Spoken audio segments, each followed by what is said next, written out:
In the 5th Annual Camel Continental, our Grand Marshal, Wayne Robertson. Drivers, start your engines! Let's take a look at the 3.37-mile course over which these drivers will compete this afternoon here on ESPN. Bill Adam. On the start-finish straight, we're already at 150 miles an hour, flat-out 5th gear, approaching the tightest corner of the track, turn 1. Hard on the brakes here and down to 4th, 3rd, 2nd, bended in real tight and on the power. Here's the one, everything we can get. Back to 3rd, back to 4th. We're still flat on entering these uphill S's, turn 2, 3, and 4. Right here, already getting 5th gear. The car is now at 150, 160 miles an hour, and we run it flat. Lots of nerve, but look at this. No longer the bumps. The track is smooth enough. We can actually take a little bit of a break and check those gauges. Check water temperature, check oil pressure, and flat out on it. Look way ahead in the left for braking markers. We're at 190 miles an hour, and right up here, stab on the brakes, drop to 4th, drop to 3rd, over the crest of this little hill, and keep it out wide as long as you can. Tuck it in late for an apex, right there, and feed power back on to swing to the outside again. Just tick that curve, a little bit of a bump there. Hard on the brakes again and drop one more gear for a downhill turn 6. Very, very hard corner here. The car wants to swing out wide, but look at that guardrail. Very careful. To lead to my own back grid. Up to another gear. Hard acceleration down here. Stab those brakes and drop into second gear for uphill turn 7. Gentle acceleration. We got 700 horsepower working for us here. The car wants to get out sideways. 3rd gear, all it'll take. 4th gear along the straight, again up to 140 miles an hour. Watch for braking markers on the left. There we go. Hard on the brakes, down to 3rd, down to 2nd, swing into a turn 8. Easy through here and feed that power in right to the outside of the track once more. Brief shift up into 3rd, hard on the brakes again here, back to 2nd, and swing into a turn 9. We've got pavement changes. Gentle, gentle, right on a power. Now, hard on it up again into 3rd, accelerate very, very strong, just lift off briefly and slide into turn 10, full throttle right here. Use all that power and get back over to the left because the corner facing us, turn 11, a fast right leads onto the start-finish straight, and that completes our quick lap at the Watkins Glen circuit. The field is rolling out to start here at the Campbell Continental. And against the background of the Watkins Glen of yesterday, here is the starting order for today. The starting lineup here at Watkins Glen, it's Team Nissan on the pole. Geoff Brabham has gone 4 miles an hour quicker than the previous record to establish that car for the front position. His co-driver back in harness is John Morton. Flanking him in the front row, it's the Porsche 962 of Al Hulbert's team. The drivers will be Chip Robinson and the 5-time Le Mans champion Derek Bell. Going to row 2, car number 16 is there, the Dyson car, Price Cobb, winner at Miami, and his co-driver from Great Britain, James Weaver. The 4th starting position is car 67, another of the Porsches, and the drivers are Bob Wallach of France and Mauro Baldi from Monte Carlo. Sequestered in row number 3, car number 60, the Jaguar, and there you find Martin Brundle and Denmark's John Nielsen. The 6th starting position is the 1988 Le Mans winner, Jan Lammers in the 2nd Jaguar, and Davy Jones of the United States. For row 4, a big surprise here. The Ford GTP has qualified 7th. Giorgio Francia of Milan, and Pete Halsmer, who drove the car to 7th position in qualifying there. Outside of that row is car number 10. That Porsche driven by John Hotchkiss, the owner, and Jim Adams. Going to row 5, the Calaisian 962. Doc Bundy is back in the saddle, and his co-driver is John Graham. And rounding out the top 10, it's the Corvette with Cyril van der Merwe and Elliott Forbes Robinson. And as we see the field coming up for the start, row 6 today, there you find Michael Rowe of Beltracy, Ireland, and Giampero Moretti of Milan, Italy on the inside. On the outside, Bruce Levin and Bob Dyson. Going to row 7, McAdam and Mead, Chip Mead and Tim McAdam. And flanking them is the Buick Spice. That's Steve Durst and Mike Brockman. In row 8 today, the 2nd Ford GTP, John Woods and Tom Pompelli will start the car. The 01 car, the first of the Camel Light cars, is in that line, and that is Charlie Morgan and Dominic Dobson. And then as we go back into row number 9, here you see that Ferrari Alba, and you see the 2nd Pontiac. McKettrick, and Loss. Going to row 10, that's Barodi and Nagel, and then you see Visker and Marchin, another of the Pontiacs. Row 11 today will be Scott Schubert and Carol Lindemann. And Jim Downing, the all-time champion of Camel Lights and Howard Katz, he'll start that machine. Going to row 12, it's Loring and Hessert having their problems way back, and then it's the Ferrari Alba, Vieri, and Guadamachi out of Italy in row 12, rounding out the field.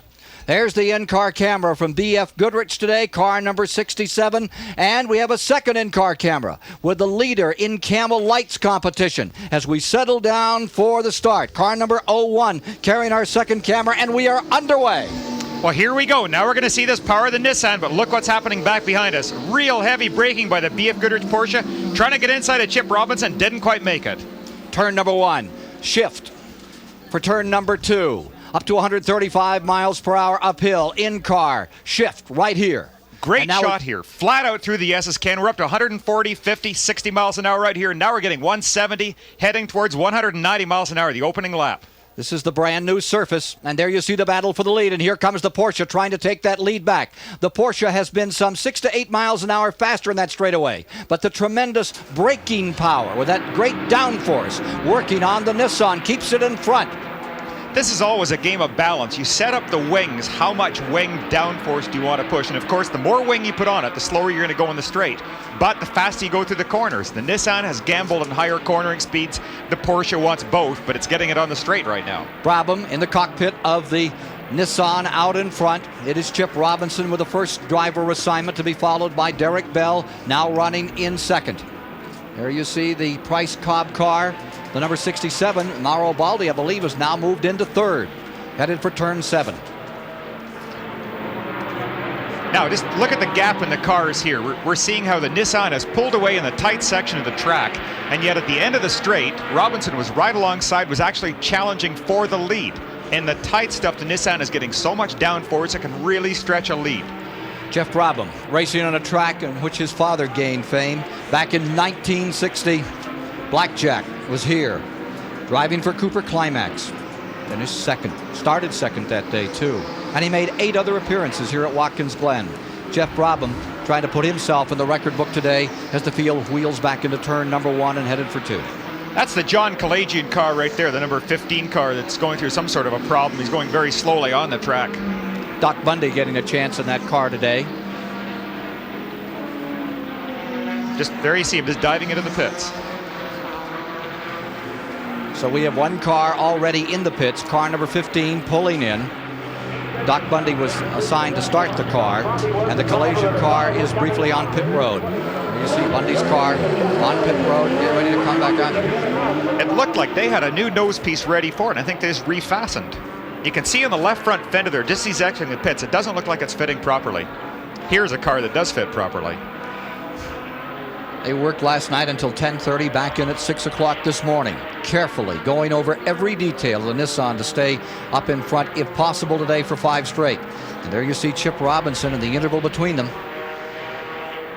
Really, really impressive. This car continues to look so smooth at every appearance, and look at the lead he is stretching. The second lap, the tires are hardly warm, and yet he's pulling away very, very quickly at this point. Further back, number 67, the B.F. Goodrich car, Wallach and Baldy is third. Cobb and Weaver are fourth, and then it is Pete Halsmer driving the number 6, the Ford GTP, in fifth, with the 6th position belonging to the Jaguar Martin Brundle, and Jan Lammers is in 7th in the second Jag. Well, Halsmer has done an outstanding job with that Ford. You can just see it coming into the sight there behind the 2 Porsches. There's the B.F. Goodrich car, the Blaupunkt car. Mauro Baldi, a Formula 1 pilot, is bending into the very tight turn 1 and accelerating downhill flat out, 3rd, 4th. You never lift in here. It takes all the nerve you have, but you can run it flat out. Uphill into high gear right here, and then the long ride, nearly 5,000 feet long. This is where the Nissan yesterday in the speed traps is running about 183 miles an hour. And the Porsche? The Porsche, Chip Robinson had the fastest Porsche, and at one point he was running 194. Let's go to Dave Despain.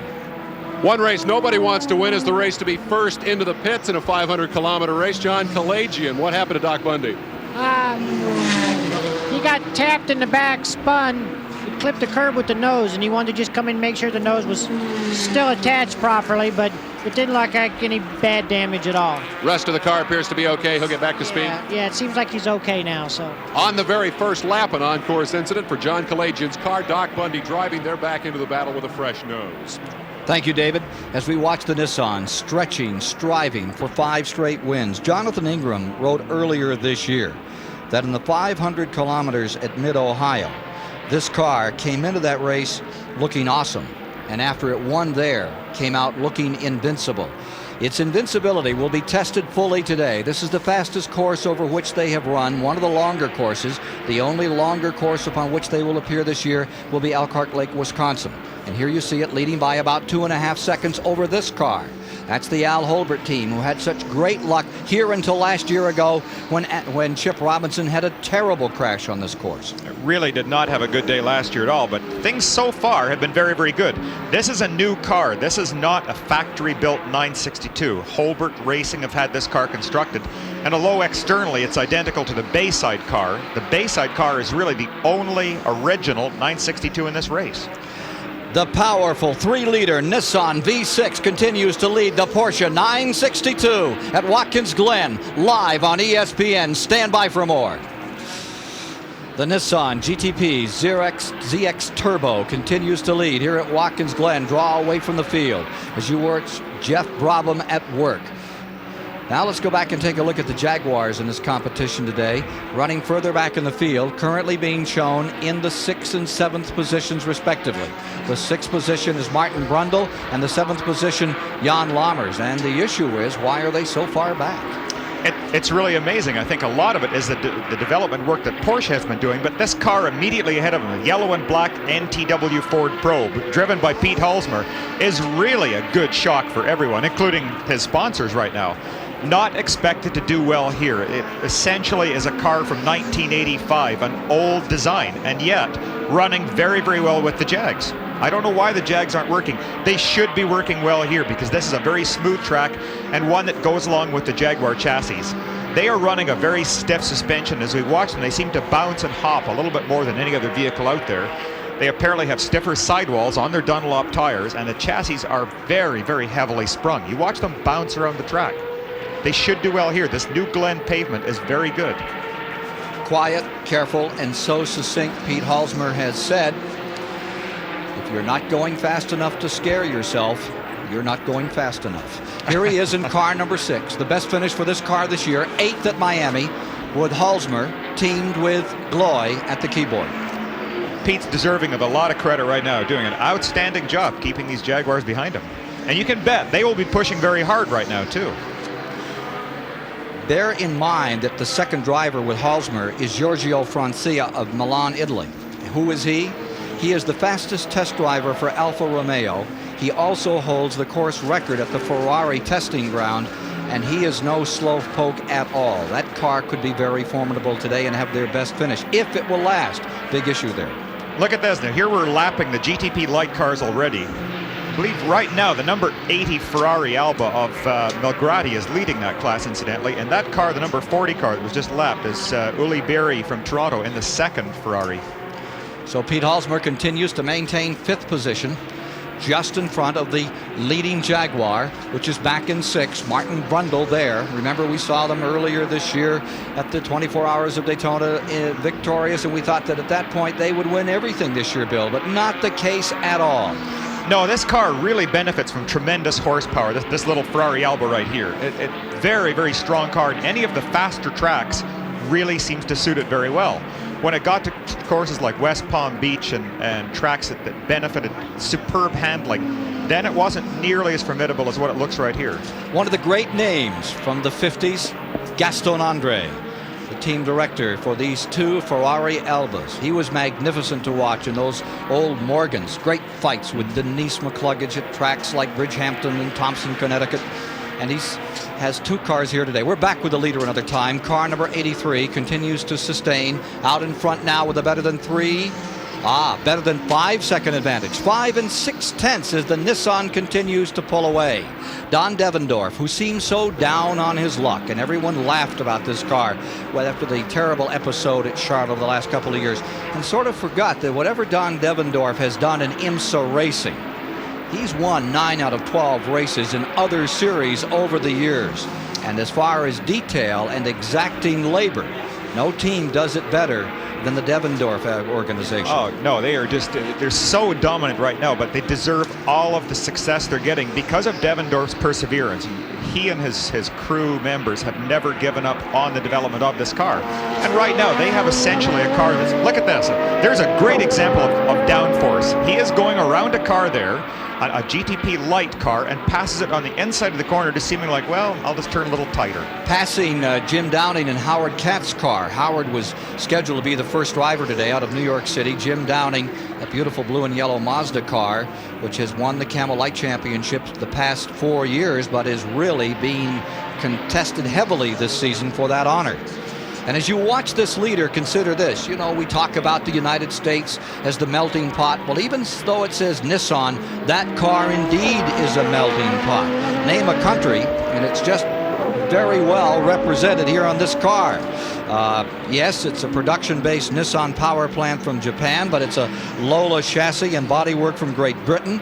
The castings come from Italy. The windscreen comes from Germany. The shock absorbers come from Holland. You could call us the Ellis Island for racing parts, says Don Devendorf. What a magnificent car. It really is interesting. I think this particular car here is almost no longer Lola chassis at all. The original one, the one that they had trouble with that looked very, very similar to this, was indeed a Lola. Oh, we've got trouble. A serious problem. That is Hulbert. That is Hulbert. And it appeared that is on the pit exit where that took place. Hulbert with a big off in car number 6, the Ford GTP, back underway again. It looks like he hasn't picked up very much grass into the radiator, so I don't think there's any damage.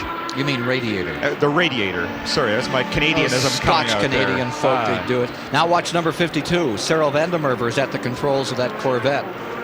Wouldn't you like to be out here today, Bill? It looks magnificent watching these cars in this beautiful track. It's painful to have to sit and watch, but the pleasure of working with you surpasses that, Ken. Even with a radiator. Even with a radiator, yes. Here's car number 6, now being challenged by car number 52 from further back in the field. Vandermerver was running in 9th. So that's where the contest is at this point after that get-off by the car number 6, Pete Hulbert. You know, this is a car that just continues to shock me. A couple of years ago, the Corvette. And, I think we're going to get a replay of this of the Hulbert spin out here if we can just go back for a second, and we'll see exactly what did happen. Now here he is, one of the Jags. Look at the Jag, heavy braking as Hulbert comes across. And watch the left side of the screen. We'll just see. There goes Pete. Probably what happened. Pete is, of course, sitting on the right side of the car, and he has a very good mirror right there. Could maybe see the Jag coming up to make that pass, even possibly saw the Jag start that wiggling action. Just a momentary distraction, enough to take his concentration away, and all of a sudden he's off the track backwards. So Pete Hulbert is back and trying to find someone. Here he comes running up on the Hotchkiss car. This will be interesting to see if this Ford can deal with a Porsche 962, and there's the number 52 out of the Hendrick Racing stable.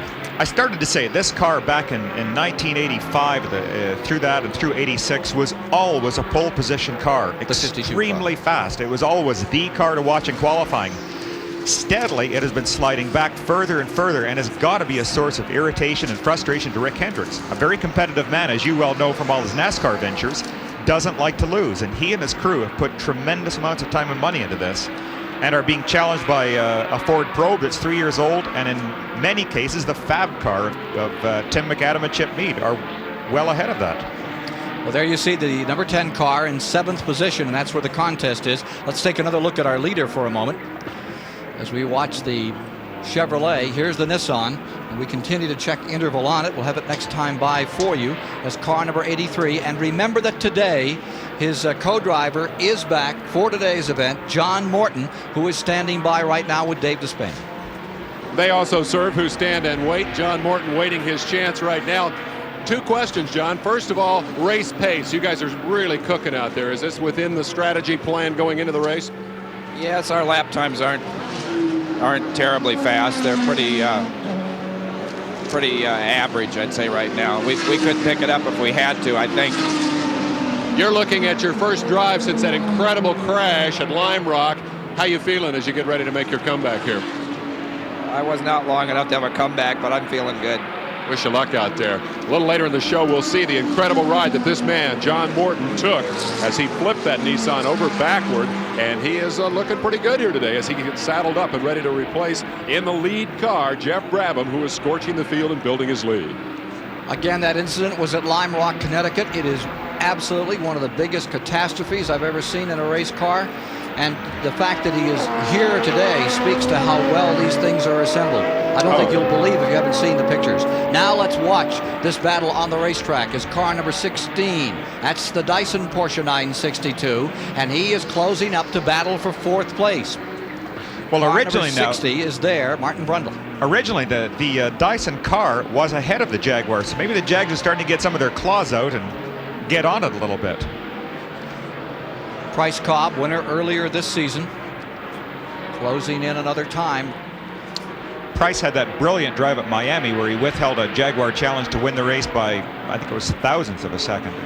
About 3 feet. It looked like Daytona yesterday. And our congratulations to Bill Elliott and the folks from Georgia for their magnificent victory yesterday, and to Rick Wilson with his best finish ever in Winston Cup racing, who came home second at the Firecracker 400 at Daytona Beach, Florida. Great effort by both. We would remind you that here on ESPN, you will be seeing the Winston Cup cars here at Watkins Glen, one of the fine road races of the year. That's coming up a bit later, and you'll see it right here on ESPN Live. Now, for viewers wondering why the Jaguars are running with their headlights on, any little thing you can do to get someone's attention when you're coming up to either lap them or pass them. If you want to destroy their concentration or else get their attention to get by on a safe pass, you use that.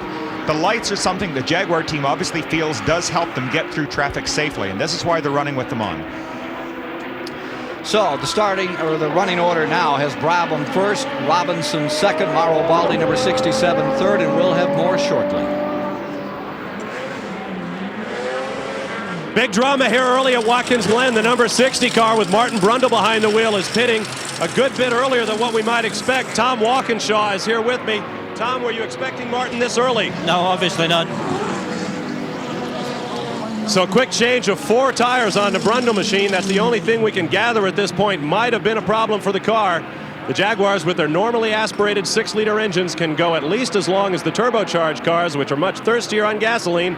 And it's a long pit stop for Brundle. Man at the back now. Now it looks like the engine bonnet is going to come off, and this could be a serious problem for Martin Brundle.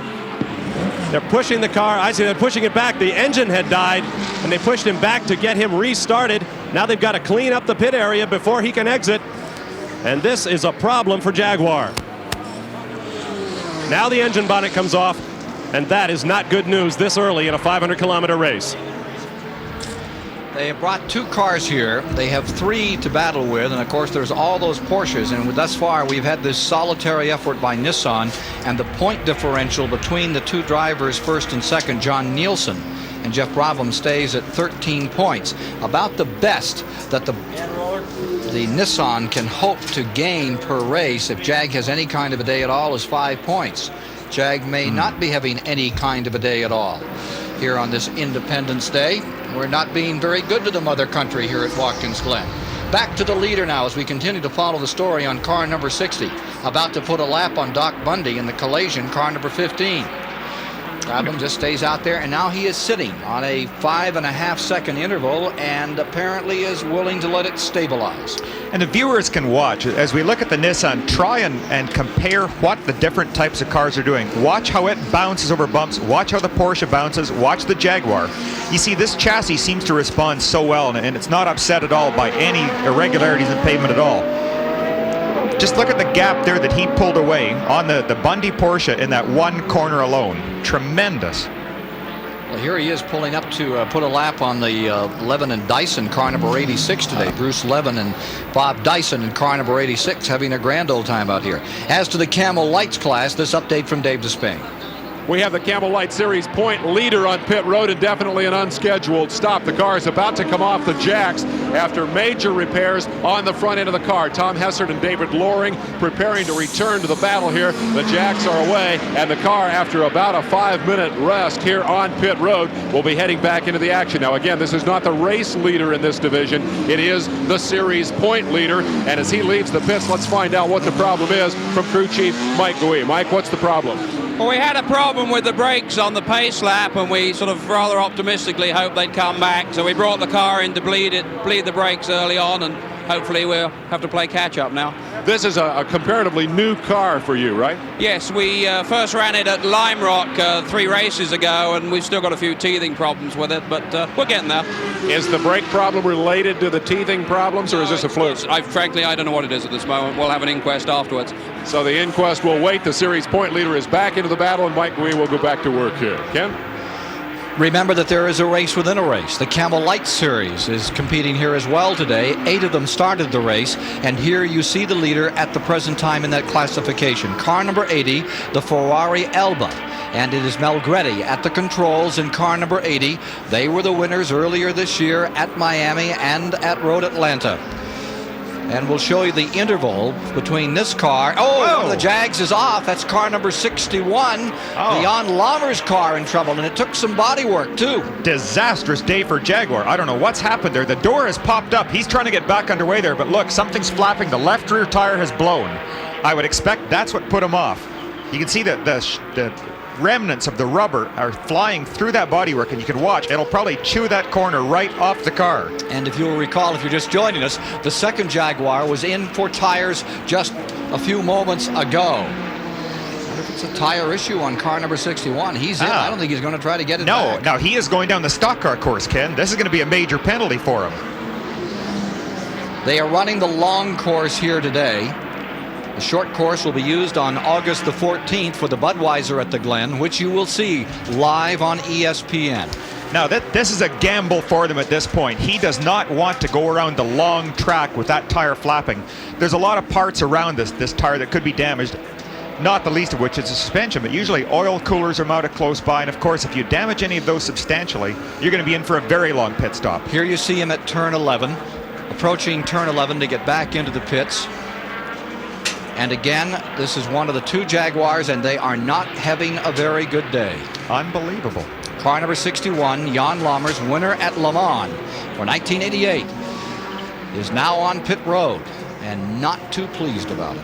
Well, this will certainly destroy a lot of hopes of the Jaguar contingent, which a lot are down from Canada. I saw John Mackey, the Canadian Jaguar president. He has come down to cheer on the cars. And not much to cheer about here. Not much at the moment, I'm afraid. 61 for Lammers and Jones on the pit road, coming to a halt. Magnificent looking car. Here's Bob Varsha.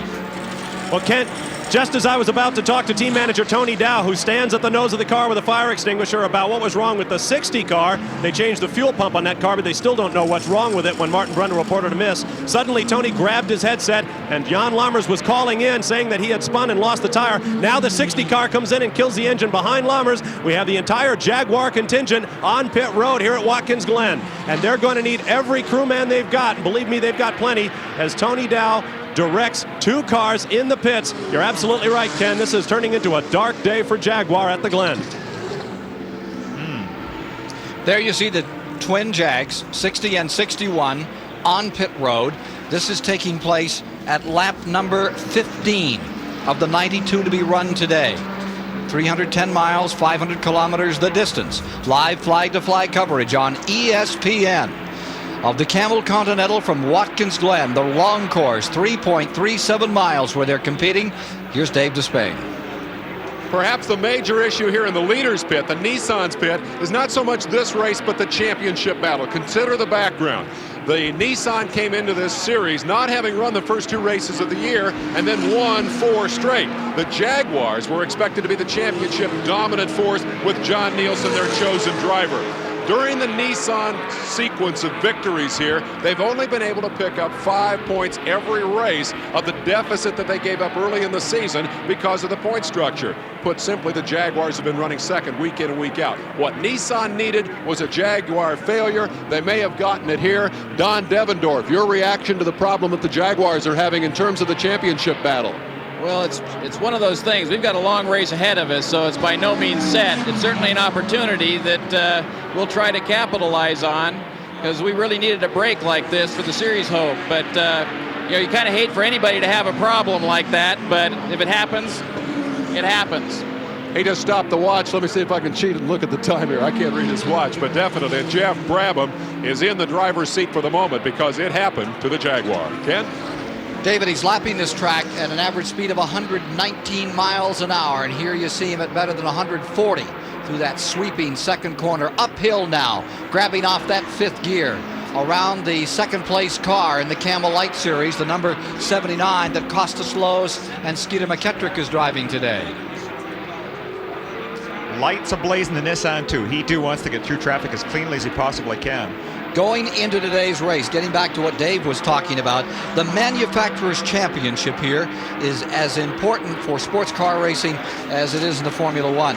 Nissan has put so much emphasis on it, as has Jaguar, bringing the Watkins program here to the United States. It's a key racing program in international competition.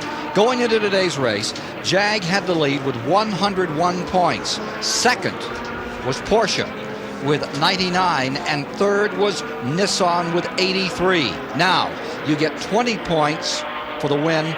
Second is 15, third is 12, and so this could be a big jump not only for Nissan but for Porsche. We may see before the day is done a change in the points in the manufacturers' battle, all taking place at Watkins Glen live on ESPN. The Camel Continental is our event as part of Race Day America.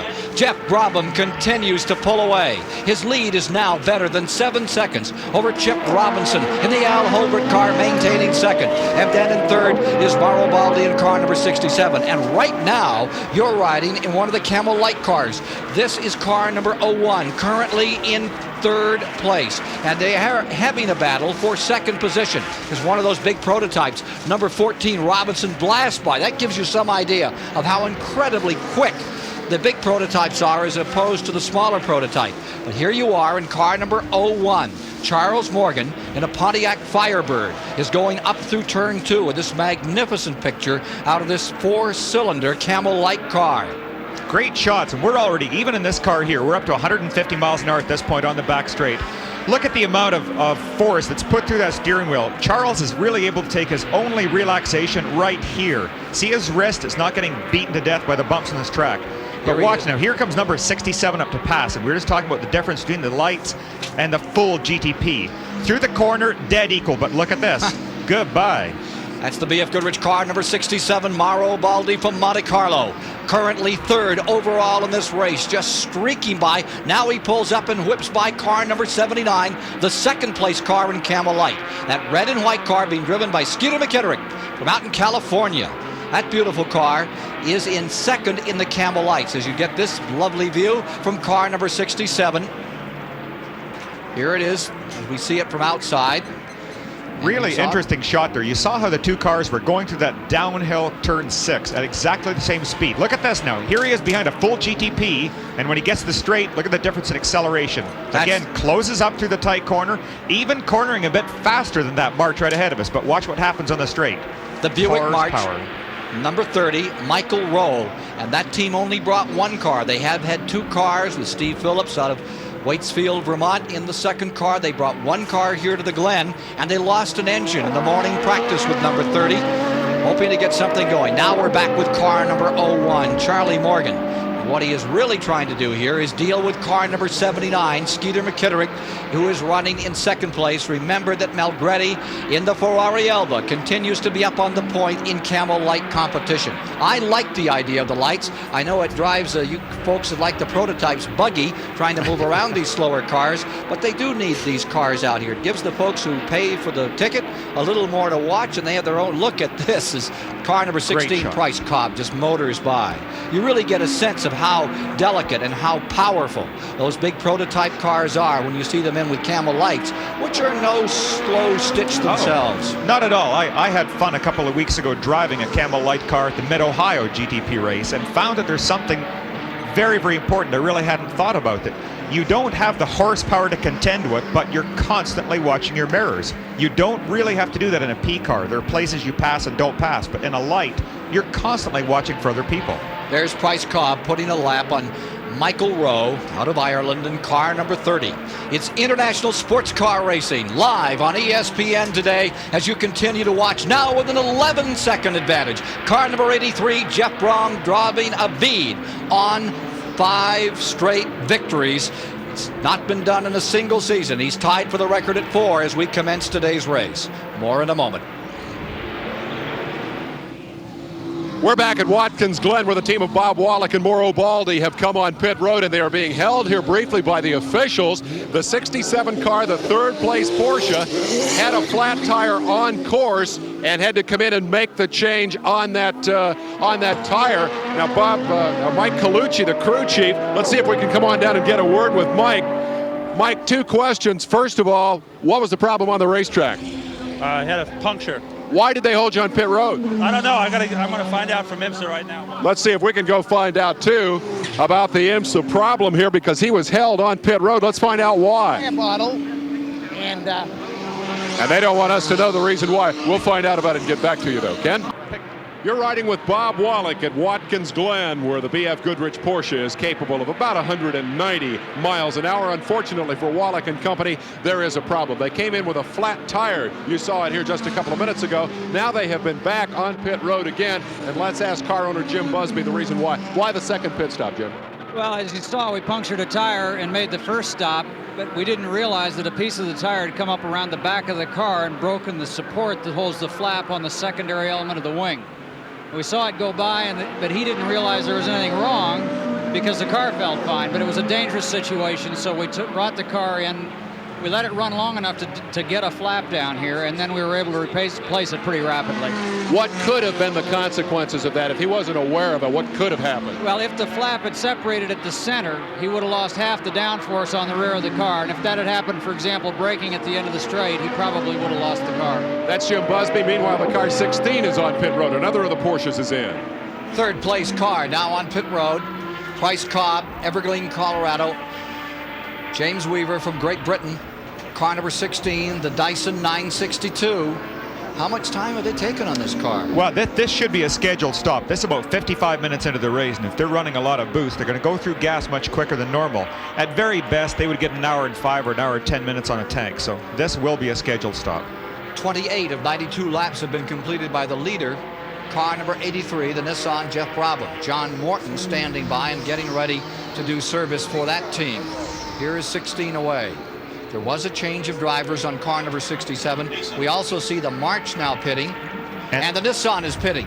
The leader is on pit road. First place car has just pulled in, and there will be a driver change. For the first time since his terrible accident at Lime Rock, climbing into the car is John Morton. David?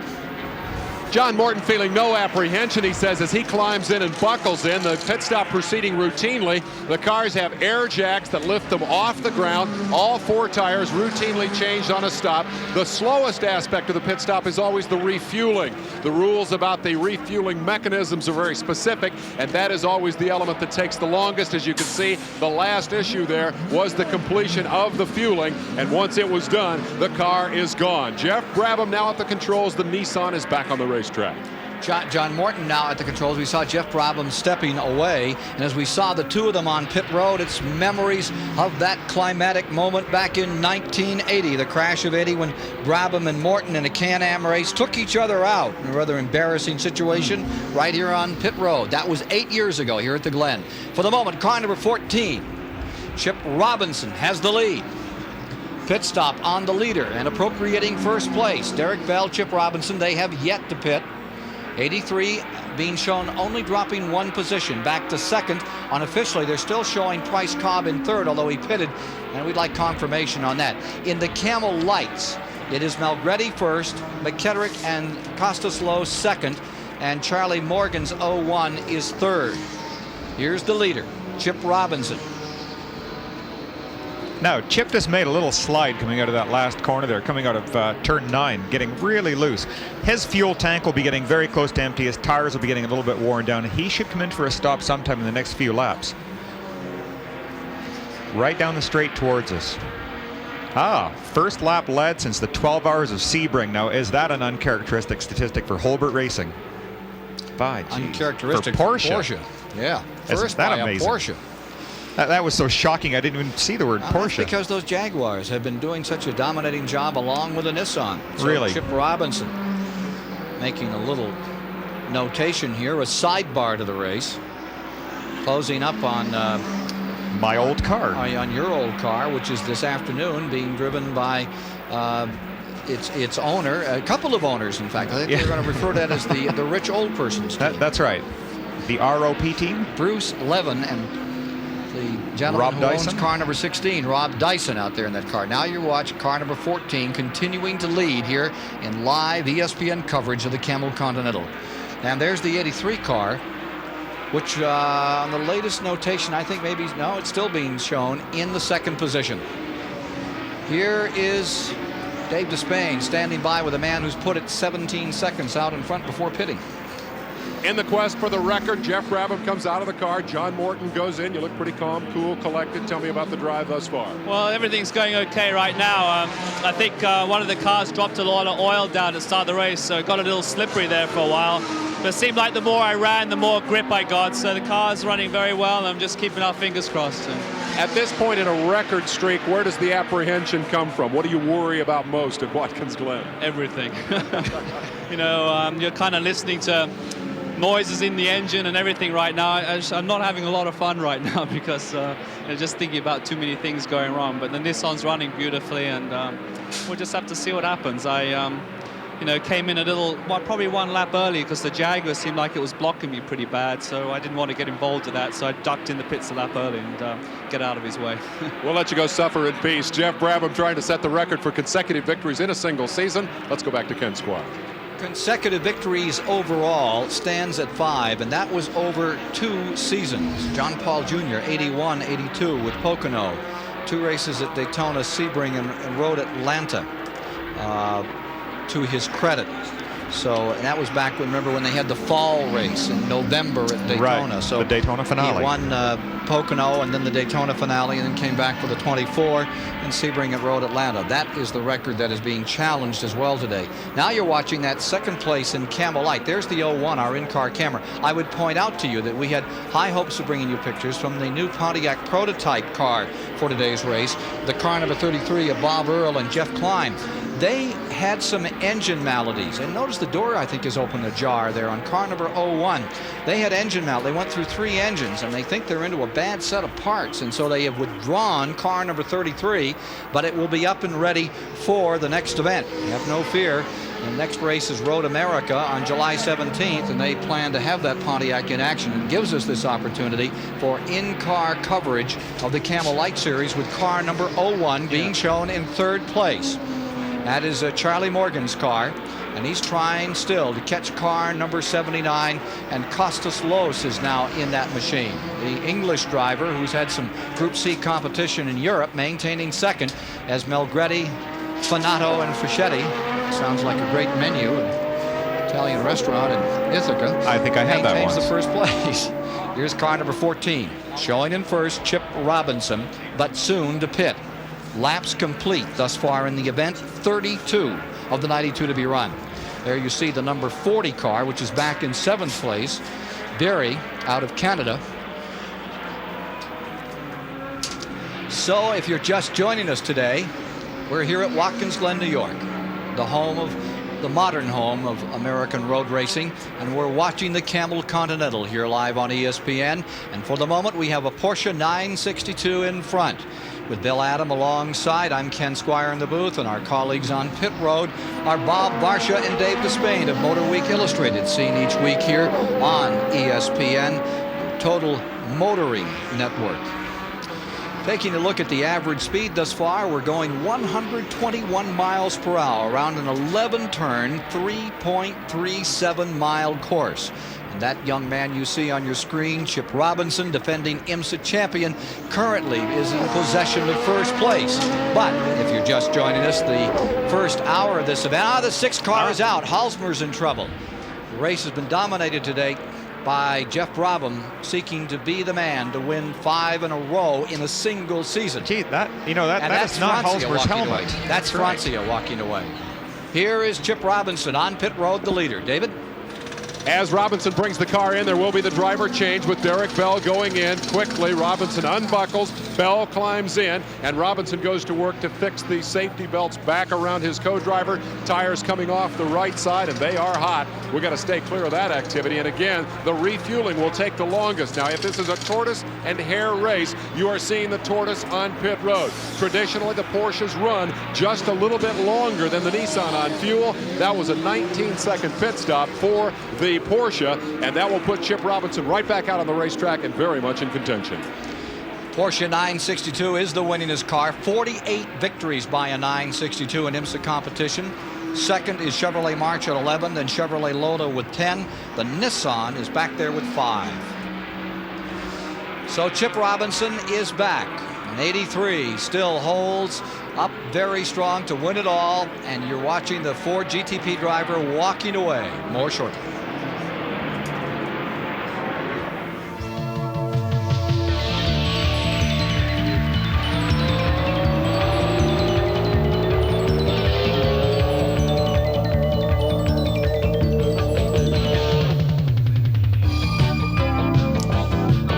Yesterday, this is today, July 3, 1988. You're at Watkins Glen, New York. You're traveling with car number 83, which after the pit stops comes out 7 seconds shy of the leader, Derek Bell.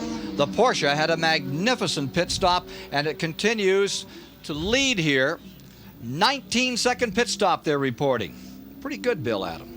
Not too bad at all, and yet they got some good practice at it yesterday when they were doing the Kodak pit stop competition.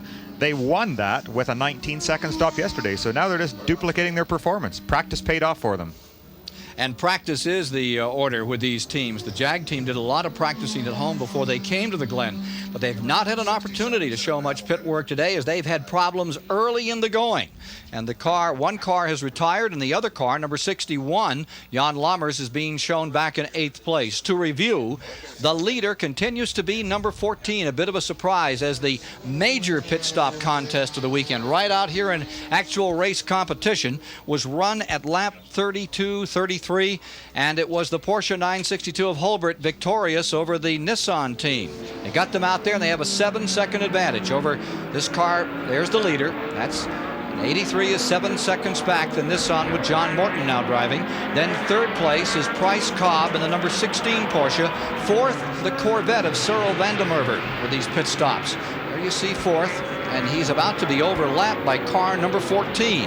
5th is Adams and Hotchkiss, and 6th is car number 8. And now you see that interval between 1st and 2nd position. 6th, McAdam and Meade. 7th is Doc Bundy and John Graham. 8th is the Jan Lammers Jaguar, and running 9th is Steve Durst, who has brand new fittings on car number 09. Came in here with all new bodywork on the number 09 for himself and Mike Brockman on the Buick Spice car. Number 52, Corvette, not having a very good year at all. No, really, really disappointing. But you know what's surprising me right now? The attrition today, the failures of the Jaguar and the tire failures in another car are very much unexpected. We're in ideal racing temperatures, mid 70 degrees, a nice wind blowing. Nothing to worry about today. Usually when you get into a 100-degree day, then you get into blistering of tires and tremendous temperatures being developed by these engines affecting the other parts. No explanation right now. Typically, the debriefing for a race driver can take a little while after their shift in the race car. Kevin Doran, the crew chief on Chip Robinson, the Camel GT champion, just came over, kind of patted him on the knee and grinned at him. You guys seem to be in pretty good shape here. Are you comfortable? Yeah, the car's running really well. That was a comfortable pace. You know, I didn't think we were abusing the car or the tires or anything, so I think we're in pretty good shape. The only problem I can see is there's a Nissan out there. He's pretty fast again today. Is this maybe the racetrack where you can finally whip him? Well, this is definitely, I think, our best shot this year on any of the shorter races. we'll just have to wait and see. There's a couple more hours to go. Strategically speaking, we know everybody's got some left for the end of this race. It's 500K, a long way. Do you have enough left at the end, do you think, when you guys have to charge? Can you run them down and pass them? Well, it all depends on how they're running. You know, the Nissan has an incredible amount of downforce and an incredible amount of power. And if it's working right, it is almost impossible to catch. And so we'll just have to wait and see. But, you know, so much else comes into play in these races that that's not the only important factor. So I think we still have a shot. Well, that's the series champion talking, so that guy knows how to win them when he has to. Let's go back to Ken Squire.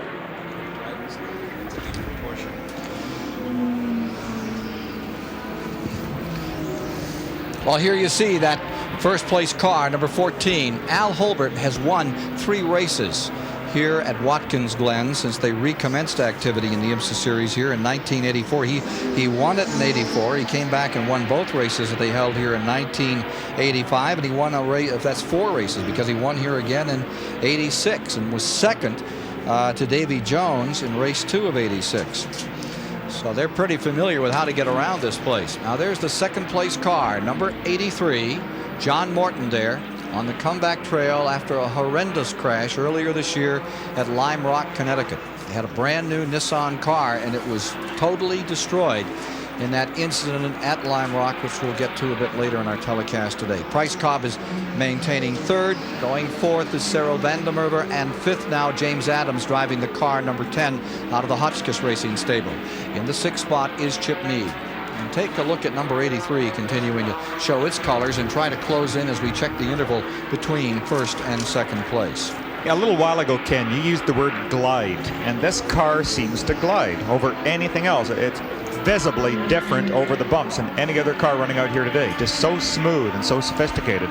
And one of the things that we note as we check the interval at 5 7/10 seconds, the Nissan is closing in on car number 14, is that the Porsche 962s, I think, are wearing tires out because they're exerting so much downforce and trying to catch up with this car to get that same ground effect the machine is getting out of car number 83 naturally. It doesn't come that easily to the 962, and it's creating a problem for them. You know, I don't...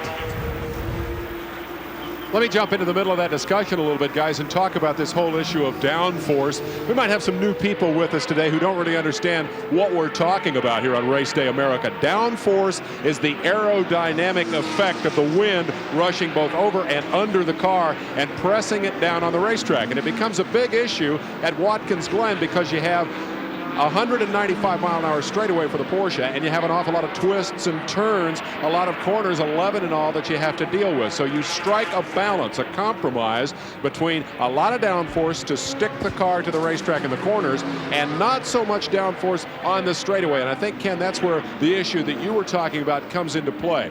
In order to create downforce, you've got to have horsepower to push the car through the wind. The downforce becomes a resistance against speed. Downforce slows down the car, takes away top speed. So in reality, what the Porsche people have done here is flattened out the wing. They've reduced their downforce. They've given up some cornering traction here in order to get the straightaway speed that they think might give them an edge here at Watkins Glen. It's a little technical, it's a little complex, but on this racetrack more than any other, it's a strategy that really comes into play. Helpful, David. Thank you. Interval between first and second stands at 5 7/10 seconds between car number 14, Derek Bell, driving the Al Hulbert car, and John Morton, now in the Don Devendorf number 83 Nissan that you see right here. John Morton on his way back into competition after disaster at Lime Rock. We asked John Morton if he feels any pressure coming back to keep that winning streak alive for Geoff Brabham. Yeah, I do, because I'm obviously right now with the first race in 5 weeks, and coming back from that, I'm the weak link probably on the team right now, and I'm aware of that, and I don't want to let them down because they can win this race too. 38 of 92 laps are complete as John Morton continues to do his work very well, as he always does. And again, I think John's modesty is just so refreshing. He is like Brabham in that case, calling himself a weak link. How many drivers do you hear come out with a statement like that? And I don't, in fact, think he is a weak link. As we've said in the past, John has been successful in anything he has driven. Very, very good driver. Well, there you see the leader, and it stays now at 5 5/10 seconds. 2/10 chipped away by that car in second place. Thank you, folks. We'll be back with more shortly. Thank you, Jack Arute. We're back once again here on Race Day America with 40 of 92 laps completed. We have a dandy battle developing for first place overall. Derek Bell continues to lead for the Porsche team, trying to turn around a season which has been anything but good for them. Only one victory for Porsche, that by Price Cobb. And for Al Hulbert's team, it has been a grim year up to now. But at the midway mark, here's this car, number 14, leading over John Morton in the Nissan, striving to make it 5 in a row. The Nissan is gaining ground. It is collecting a tenth or two per lap as it tries to get back into this race and retake the lead, which it dominated from the very beginning until lap 29. Although, you know, very interesting, Ken, just a lap ago, Derek actually pulled out a little bit of a lead, so maybe he's getting word from Kevin Doran, the crew chief, that Morton is catching him, has been told to pick up the pace a bit. Now there's the interval as you see the 83 from the 14 here in the straightaway start-finish line area. And for the moment, that interval has gone back a tad, apparently in traffic, and I would think that traffic was the issue there. It was about 5 4/10. Now it's popped back to 7/10 as we take a look at the overall in the race. In case you were wondering where some of the other cars were in the event, there you see them on the bottom of your screen.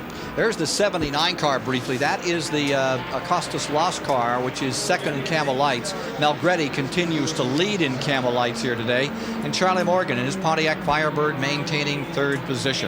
This is the overall in the event. That includes the giant prototypes and cars of the Camel Light category, the smaller prototypes. Here you see that 14 still trying to maintain any kind of an advantage here and snap the string of Nissan. Watkins Glen with a Porsche has run so comfortably since 1983. Just coming up passing the Fab car there, Chip Mead, Tim McAdam, and here comes Morton, just passing the Doc Bundy number 15 Minolta Porsche.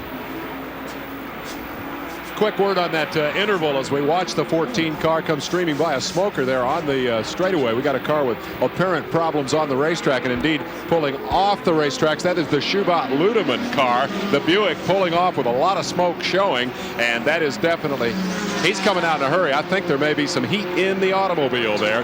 We'll get back to that interval story in a moment as the Schubert-Ludemann team has come off the racetrack and onto the berm, and apparently all is well there. Scott Schubert and Linda Ludemann out of Florida having trouble here today. West Palm Beach campaigners, and their car, a Buick Spice, expires on lap number 42. 92 laps the distance today. That's unfortunate. I think that's more than just a rich setting in the carburetor that's caused that one. This car finished up 4th at Lime Rock earlier this season. Had some pretty good runs. They have had some very good runs this year. Back to the leader another time. Derek Bell setting the pace. And one of the Jaguars on pit road, Jan Lammer's car has just pitted, the number 61. You watch this leader, Chip Robinson, and check the interval back to second place, and there you see it. That's the difference between first and second, is this number 83 with heavy traffic in front of it. The 09, that maroon car, is the Durst car, which has brand new body panels for this event. Runs in the prototype class. Buick engine. Just in front of it is the Fab car, McAdam and Mead. A Junior Johnson 355 cubic inch real engine up there. One of the good old those boys. Little engines. Yeah, you can see John here. He's being very, very cautious about passing, and maybe this is going back to what he said about feeling that he might be the weak link of the team and not wanting to do anything to jeopardize their chances of winning. He could have maybe gone inside the Fab car there and gotten away with a pass without any problem, but any doubt at all, and he laid back. He knows he can make a clean, safe pass down the front straight here, which he's doing right now. He's coming up on Hessing and Loring. Very, very wise move. Derek Bell has cranked it up a bit. Interval is now 11 seconds, and that would make one wonder. Here's Derek Bell. Now that's really beginning to thump around this racetrack. Yeah. Ken, I just asked Kevin Durant, Derek Bell's crew chief on the Miller Porsche, if they had in fact issued the orders from pit side to Derek Bell to pick up the pace to try to stretch the interval on the Nissan. And he looked at me and he grinned and he said, "We're running as hard as we can." And he paused and he grinned a little more and he said, we've been running as hard as we can all year. And of course the story is that they've been chasing that Nissan all year, running as hard as they can. This is the first time they've had an opportunity to get out there and really stretch an advantage over him. So I think Bell's got his foot in it for sure, whether it's on orders or not. Yeah, I think Derek has as well. You can watch him as he's getting into corners here. That car is squiggling just a little bit from side to side. He's very deep on braking and obviously using all the track. Watch this. He's right at the edge of the turn-in point, tight on the apex, and then watch this exit. Right over against those white bumps. There's no more track to use. Derek Bell maintaining first place. Reviewing a bit further back for you. John Morton is in second. Jan Lammers has been in third. Then it was the James Weaver car in fourth. Van der Merwe in fifth. Hotchkiss in sixth. Seventh, Steve Durst in the 09. And number 30, Mike Rowe in eighth, with Rob Dyson and Bruce Levin in ninth. And 10th, the first of the Camel Light cars, and that is the Ferrari Alba, currently being driven by Mel Gredy. One light currently in the top 10, with now a total of 44 laps complete. More shortly. Race Day America continues after our live coverage of the Camel Continental from Watkins Glen. Moving to Cleveland, Ohio. Championship auto racing teams. The Indianapolis Cars, the Budweiser Cleveland Grand Prix. 3 o'clock post time this afternoon. Bob Jenkins and company standing by. The Camel Lights leader has just pitted. Car number 80, Mel Gredy, on pit road. The Ferrari Alba from the Gaston Andre stable. Second place car in this category, Costas Loos and Skeeter McKittrick. Car number 2, Pontiac Firebird. And then in third, Charlie Morgan and Dominic Dobson in the Pontiac Firebird. And there's the 79 car, which has been running in second, and we're waiting for an update to see if the 80 car has spent too much time on pit road and given up that lead to this number 79. There are 3 cars being reported out of the race. We have 24 starters. There's the number 80 car back on the track. And the Halsmer car is retired. Forgive me, the Brundle car is out to Jag, and the Schubert Ludemann car has retired. That is still Mel Gredy in number 80. When they made their stop, he did not get out of the car. You see him right up there with the 01 car, which has been shown in third. If they're in the same lap, that's a pretty good scrap. Not for long, though. Ferrari sure can run around Watkins Glen. A lot of horsepower in that little car. But there's even more horsepower coming up behind him. Car number 61, Jan Lammers, we're told, at the controls.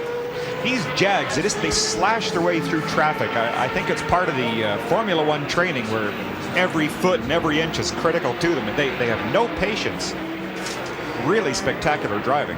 61 running in fourth, and we are told that the car number 80 is still leading in Camel Lights after that pit stop. It had built up enough of a cushion, so it did not give up first place. That means that Mel Gredy continues in first, and number 80 and 79 is in second. Here we are with the Jaguar in fourth position. Jan Lammers with the XJR9. I beg your pardon, Davy Jones is in that car, and we know that for one very good reason. Bob Varsha is standing by with Jan Lammers. Indeed, 1988 Le Mans champion Jan Lammers has just climbed out of the 61 car. You dropped back to 13th after the big spin, got it back to 9th before turning over to Davey. What happened to throw you off the race course? Well, my left rear tire exploded, and we already had some problems because this morning in the warm-up everything was lovely, really good. But then the weather really was warm, so we went up 1 compound on the tires, and we just didn't have the balance. Based on the way the car is running right now, can you get back into this fight? Well, back in the fight for us would mean somewhere in the top 4. That would be really good because we're just fighting an impossible battle, and all we have to concentrate on in the moment is just to be as good as we can possibly be with the setup we have. Thank you very much, John. Davy Jones, maybe the fastest Jaguar driver on his favorite track, is in there now. Points leader John Nielsen still to come. Car number 61 being shown back a few positions now. We had it fourth. I believe it'll be back in 7th in the latest standings after that pit stop. Car number 14, Derek Bell, stays first. We'll give you a complete rundown on position shortly here with 47 of 92 laps complete in the Camel Continental, Watkins Glen. Let's take a look at the VW mid-race recap here at Watkins Glen on our live ESPN coverage. Derek Bell is currently the leader. He's led 17 of 46 laps. The Nissan with Brabham was the early leader, and they're averaging 119 miles per hour as they break the midway mark in this 92-lap event. 2 leaders thus far, and that 1 lead change, but a dramatic race all the same. 24 started, 21 remaining. 3 cars continue on the lead lap. As to those who have fallen out of the race, there you see them. Tom Pompelli, whose sister car, number 6, I think you may find is going to be a retiree as well here. They've got it back working on it. Martin Brundle's car is out, and the Scott Schubot number 4. Those are official retirees that you see there. I think there is one more that may be added to it shortly, officially. Here's the leader. He had an 11.5-second advantage, and that has been cut into down to a 9-second margin as car number 83, and we're checking the clock right now as he comes by us to see what that interval is. It's now 7 3/10 of a second between first place car number 14, Derek Bell, and the second place machine of John Morton. To give you an idea, too, of the pace that's going on right now, last year, this race was won at an average speed of 109 miles an hour. Currently, we're running at an average of 119. Pretty good pickup in a year. Incredible pickup. Robinson and Bell, best finish for car number 14 this year, 3rd at Atlanta. 4 straight for this car, number 83, trying to make it 5 and break the old mark of John Fitzpatrick and Peter Gregg for 4 consecutive wins in a single season. One in a Porsche Carrera, the other in a Porsche 935. I believe they also set a record this year for the greatest number of crewmen that can go on a lap at a victory. The school bus. West Palm Beach, they had 16 people. Looked like 30 or 40 to me. They had the suburb of Pittsburgh on the car in any case. Well, there you see the 14 car continuing to lead, and the issue still is look at get Derek back on the winning side. I love watching Derek. He never loses the fire of racing. You see he's still just up there tapping curves and getting that car right over the edge of the road. Gets his foot in it, doesn't like to lift off very much. Have another retiree from the event. The Hotchkiss Adams car will become an official retiree with a broken axle shaft in car number 10. Whoa, Derek. Cutting very closely on the Doc Bundy car number 15. There's the number 10 Hotchkiss car, which is officially being retired from this race. John Morton continuing in second place and nipping away. It's now 5 7/10 of a second between first and place. Is that Nissan stretching for 5 in a row, tries to close in on the Al Hulbert number 14, being captained by Derek Bell at this point. A month ago, John Morton, the current driver in this car number 83, suffered a terrible crash in practice for the Lime Rock, Connecticut event, the Campbell GT race there. 72 hours later, Morton assumed a race day station on the Nissan team scoring stand. I'm feeling a lot better than I look. My injuries were real superficial, mostly just minor burns. The cars were fairly substantial. A month later, John Morton climbed back in a race car here at Watkins Glen. He recalled for us the worst moment in his long career. The photographer had a fairly graphic sequence of pictures that I saw several days later that made me feel quite fortunate. Cresting the hill, all of the cars tend to get light, and we'd made compensation for that by lifting the throttle there, letting off the throttle. And this particular time, a gust of wind or the turbulence from a car I was lapping probably started it, and the front wheels came off the ground, and they just, I thought they were coming back down, but they didn't. They went on up and over, and I was lucky. I just remember being upside down, and then I don't remember anymore. I don't remember any bangs or flames or anything. Fire used to be really a prevalent thing in car racing, but it isn't anymore. It's certainly one of the most devastating things, or perhaps the most devastating thing. If it had landed upside down, the gas would have continued to feed the fire. But as it landed on its wheels, the fire went out for some reason. As other drivers rushed to his aid, Morton lapsed into shock. Funny thing about something like that, and it probably happens to everybody who has a fairly major accident, is there isn't almost no pain associated with it. And I suppose it's maybe a mechanism your mind has to numb unpleasant situations, but there's almost no pain, so I had to take somebody's word for my condition. I couldn't tell by feeling my arms and legs and that sort of thing. It would bother me if I thought it was going to happen again, but I, like every other idiot, I figured it won't. I figured it already happened. But most race car drivers at some point in their careers have a fairly bad accident, and then they get to see if they really want to be race car drivers.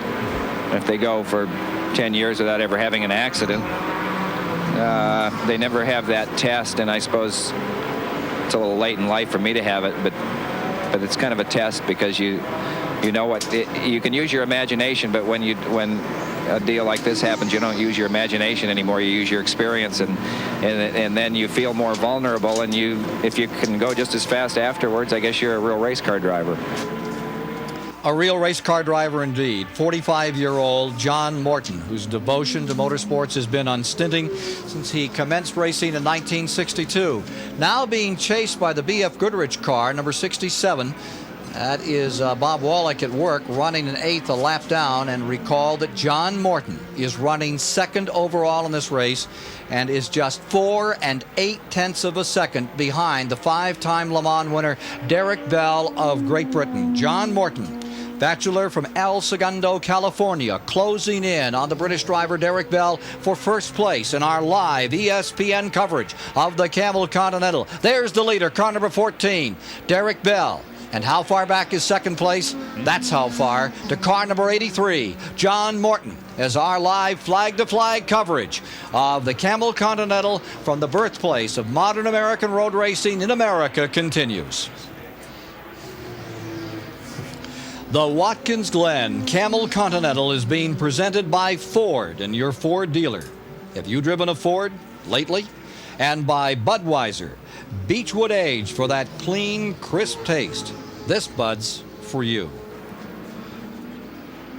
We're in Watkins Glen, New York on an afternoon, July the 3rd, for strawberry shortcake and ice cream socials, and for a very special occasion here at Watkins Glen. For here we have one of the top battles in international sports car racing. You're watching the Porsche 962, the Britisher Derek Bell, trying to contain the Nissan being driven by John Morton and its effort to win 5 straight races in the series of the International Motorsports Association. Here again, note the interval between first and second as you watch just behind number 83, the red and yellow car number 30, running 6 overall in the race, out of Ireland, Michael Rowe in the Buick March. Down across the start-finish line comes number 14, Chip Robinson and Derek Bell, and the interval is cut to 3 7/10 of a second. There's first. Here in the Nissan pits, John Morton's handlers are working the stopwatches about as fast as the computers and keeping tab on that interval. Looking over Don Devendorf's shoulder, we see that the interval has ranged from 7 seconds immediately after the pit stop up to a maximum of 13, and now you're reeling them back in. Is that on orders from the pits? What's the factor here and the big difference that we've seen in this interval? You're gaining on them, obviously. Well, basically, John is trying to do as well as he can because we're going to have to make an extra stop. And so he's got to get back up if he can. If possible, challenge the 14 car, and then we'll put Geoff back in. You'll have to have how many pit stops then? We're going to have 1 extra splash stop. So there will be a 3rd pit stop for the Nissan. That is a surprise, and it could be the key factor here in the race. This may be the break that Porsche was looking for. The Nissan is faster, traditionally has been slightly more thirsty. The Devendorf team is going to have to run 1 extra pit stop late in the race for a splash of gas. This thing is going to go right down to the wire. Kenley? Directly behind the 83, David, we see the 01. That's Charlie Morgan and Dominic Dobson in the Pontiac Firebird, running 3rd in the Camel Light Series. In the lights category, Malgretti is 1st. Costas Lowe's Pontiac Firebird is 2nd. And then Dominic Dobson, driving the 01, is 3rd. But here's the story for the moment. This car, number 14, Derek Bell, continuing to lead for Porsche. They have 2 wins this season. Miami and Sebring fell to them. They're trying for number 3 here in our live ESPN coverage, and the interval between first and second is less than 2 seconds as John Morton, on the mend from that hellacious crash at Lime Rock, Connecticut, reels in car number 14. Very, very interesting, too, that both of these cars are about 50% of the way through their fuel tank, so that the weight will be getting lighter and lighter. Now, Derek's car appears to be sliding more and more, the Nissan appears to be sticking more. Watch them as they exit a corner, and you can see Derek is using up speed bumps every time right on the exit of a corner. John is finishing with a foot or two to spare each time. 55 of 92 laps are complete. There's still quite a distance to go. One thing for sure, we'll get an opportunity to interview a few drivers before we go to Cleveland, as they're 10 miles an hour under the record. Unbelievable speed here today on this 11-turn, 3.37 mile course. There's Brabham watching the activities on television like you are at home this afternoon, interested in what's happening to car number 83 and its effort to overhaul this car number 14. Really curious. He too, he'd be trying to pick up any little thing that may help him when he gets back in the car. If he can see an oily spot, that's going to give him an advantage. Instead of something surprising happening to him, he's aware of it ahead of time, and it's safety for him, really. Let me ask Bill Adam a question here as this thing begins to shape up into a slug out here for the lead. You mentioned the half fuel loads that they're running now. Bill, I'm wondering, since they did have to flatten out the wing on that Porsche a little bit, as that car gets lighter, is it going to get a little more skittish? Is it going to get harder to hang on to? Might that be a factor in that? It's quite possible. Different cars respond different ways, Dave. Some get much better and some get worse. It really depends on tire conditions. The weight of a car, as much weight as pushes you out on a corner, sideways that is, the same weight will be pushing you down. So everything being equal, the cars will respond identically. Here you see the number 14 and the 83. Conflict for first place here in this Independence Weekend celebration. Race Day America live on ESPN. Derek Bell trying to fend off John Morton. Derek Bell, an 18-time winner in 66 starts going into the 1988 season for IMSA competition.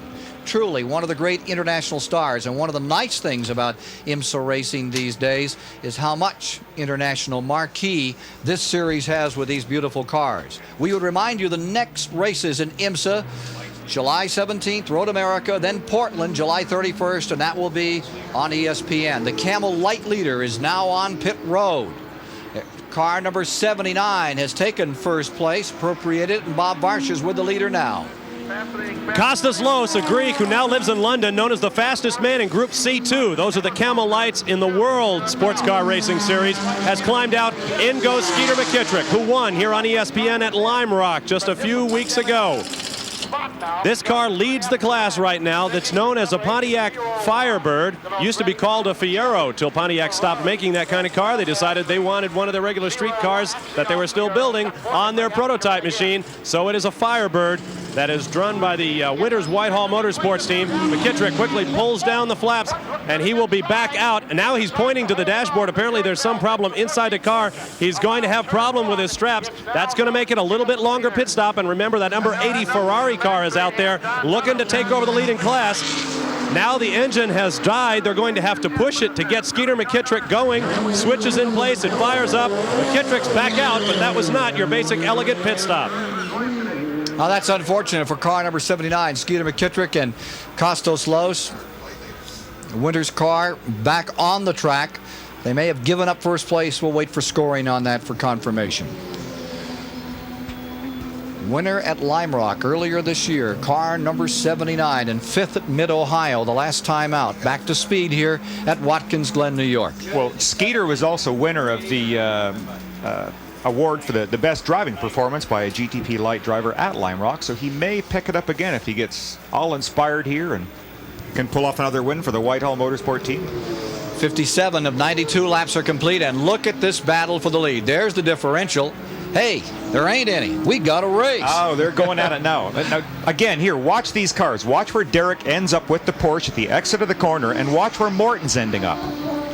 Watch them come out here. See, Derek's right over in the speed bumps, and look at that. Morton had a foot or a foot and a half clearance over the bumps. He's not using up as much track and going as fast or even a little tiny bit quicker. There's Derek right to the edge, bends in tight to an apex, and watch them come out. We noted a yellow flag there. One car is pulled off. I believe a Camel Light car has come to rest on the outside of that corner. Car 55, the Terry Visker car, has retired. Visker's car number 55, he and Jim Miller. Jim Miller is signed with Terry Visker, could make that car formidable when they get to Road America or Portland on July 31st or Sears Point on August 14th. There's the Visker car out.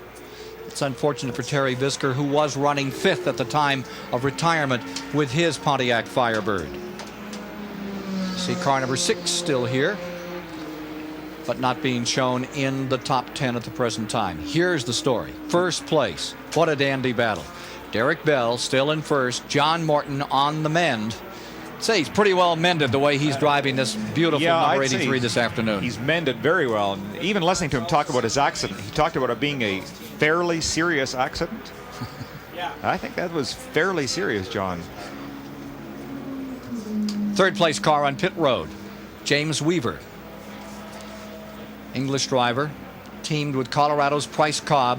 I believe that's Price getting into the car there, too. I think he has the all-white helmet and James is white and black. Winners earlier this year at Miami. Bob Dyson racing out of Poughkeepsie, New York. First and second stays right there. Derek Bell just does not want to give it up. No, he's fighting back here. It appears that, if anything, the lead is even stretching just that tiny little bit. Whatever they have to give, now's the time to do it. 58 laps complete. 5-8 complete. Now, we may get a pit stop here, Ken. He's very tight. He's pitting, Jim. He is in. Car number 83, John Morton is in. And here's David Despain. And the engagement for the lead is broken off. John Morton has come on pit road. It is a scheduled stop. The driver who came back so magnificently from the Lime Rock crash has done his job. He has run the leader down. They are working on the car. They are changing the tires. They are strapping in the new driver as Brabham assists Morton with the change, working on the windshield. They know what they've got to do. What they got to do is get back out there and build enough advantage that they can then go on and make the extra pit stop. So the clock is running on the pit stop. This has taken a while, and again, it is the fuel that's the key issue. The fuel running into the car took 34 seconds. 34.8 seconds is the time on the stop, and that's a long one. The key factor here is Geoff Brabham trying to set the record. Fastest man on the racetrack in qualifying is back in the car, and now with the opportunity again, remember, to try to build, not only catch and pass the leader again, but build enough of a lead that they can make an extra fuel-only stop at the end of the race. We're going to let John Morton get unstrapped here, and we'll be back to talk to him. Averaging 118 miles per hour, Derek Bell continues to lead. You'll meet a real American hero, John Morton, after we pause for these messages.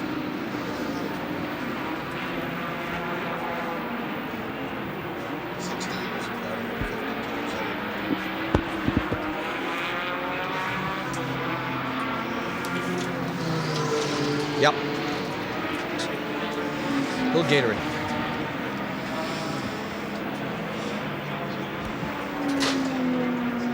Yeah, and we need an interview with John Morton. Super bad. Great. Terrific. Is that a battle?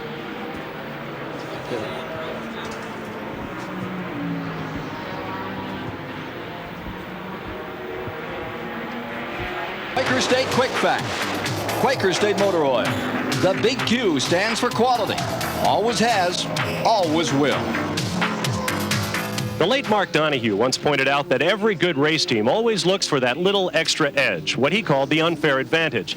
Given the Nissan's 4 straight victories coming into the Glen, a lot of teams think they have an unfair advantage, and they think it's right here in these 2 silver wastegate controls atop the turbocharger. On the Nissan, they are electronically controlled, a part of the overall engine management system. What the system does is allow the turbocharger to run at its maximum efficiency throughout the race. The rule states that the turbocharger cannot be controlled by the driver inside the car, but there's nothing that says it can't be controlled by electronics. They're going to need every electronic and other device they can find to make up that separation between themselves and the Porsche 962 of Chip Robinson and Derek Bell that continues to lead. Geoff Brabham back at the controls and trying to win his 5th straight to make a new record in a single season. The man who carried on so beautifully over the past 45, 50 minutes in car number 83 is standing by with Dave Despain. You've just seen the pictures of the Lime Rock crash. Let's put that issue to rest. There is no question John Morton is a race driver. He's just gone out here and run down the leader in this race. How'd it feel? It felt pretty good. You're comfortable in the car, obviously. No great apprehensions or anything. I suspect you're more concerned about the flow of this race. You guys have really got your work cut out for you against that Porsche. Well, we do. They're running very well today, and we're close on the fuel, and I hope they are too. But they have really good pit stops. That we were leading, and when we switched drivers, they ended up in the lead. I got to interrupt you, John. We got trouble out on the racetrack. Thank you. One car off is the 01, the 01. That is the Charlie Morgan, Dominic Dobson car. And it's torn up on the right side. Now, I'm not Ken, sure where that is on the course. This could change things. That looks like it's that downhill turn 6. He tangled with the Jag 61, well. the Jag. He tangled with Jan Lammers, Bill. I and think this could bring out a full course. I mean, he's stuck out there. I'm sure it will bring out a full course yellow. And what this is going to do is dramatically change the race around for us. We're going to have a situation of where Brabham, having just got in the car, if he can get enough laps under a pace lap, he may make another stop and re-top up. But now the Hulbert car can come in under a full course yellow and make it stop. Here's a replay just of the end of what happened here. This is, again, the downhill. Look at this, right on the side, almost flipping. Just balancing, teetering there, and then coming back down. You couldn't get any closer. Oh, jeez. Davy Jones in trouble with car number 61. That's unfortunate. Had the record here on this track. You say it's unfortunate. It's more than that. It's always a sadness to see anyone who likes to compete like a Davy Jones having to walk away. Car number 61. Another retiree from the event. Mark that down as the 7th retiree from the race. Waiting on the 01 story here. He's included in that list now, the 6th retiree. That's Dominic Dobson out. Carried our Pontiac in-car camera for us today and did a grand job. Gave us some dramatic pictures of Camel Light competition. That's what's left of his machine after this incident, and I believe we're getting to a full course yellow. Now here was the situation. The interval between first and second was being shown as 46 seconds between the Porsche 962 and the Nissan. And safety car is coming out to collect the field. We're going to have some kind of battle from here on Really in. is going to change things around. I have no doubts that the Hulbert car with Derek Bell will come in. In fact, there he comes right now. 62 laps are complete. He will come in, make his stop under yellow situation once the pace car gets out. He should keep going until the pace car is out and until he has picked him up. Well, let's see. Here he goes. Here so he the comes pace into car the must pits be out. Around turn 11. Car number 14 pulling in. Derek Brell woes it in that very first pit area. And Chip's getting ready to get back in. The Nissan pits right adjacent to him. Now, depending on how long this pace car stays out, will depend on whether Brabham will come back in and re-top up the tank. Let's go down to Dave Despain.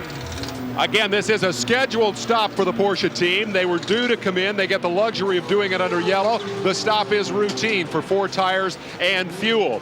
What is going to be very much 22.8 seconds by our watch. The time, Chip Robinson, series champion, goes back in the car with his best shot at a victory this year. Depending on the length of the yellow, the Nissan team, which is right next door, standing by and ready to go. And what we would anticipate, in fact, the Nissan is coming on pit road. The second place car is coming on pit road, and this should be a splash of fuel only. And the question is, will that splash of fuel, which we already reported earlier that they had to have to finish the race, will that splash of fuel coming at this juncture be enough? The engine died. The engine has died on pit road. They pushed him back underway. And let's grab Ashley Page and see if we can find out. Grab my camera and come with me, because we're going to see if we can find out if that was enough fuel. Ashley Page, crew chief, would that be enough fuel now to get you to the finish? Are you confident? Absolutely enough. That sounds like a definitive answer to me. We have now a restart, 2 cars ready to run to the finish, head-to-head battle. This is going to be fun. Ken? And we'll see that head-to-head battle live here on ESPN as Race Day America continues from the birthplace of modern American road racing, Watkins Glen, New York.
I know her. Yes.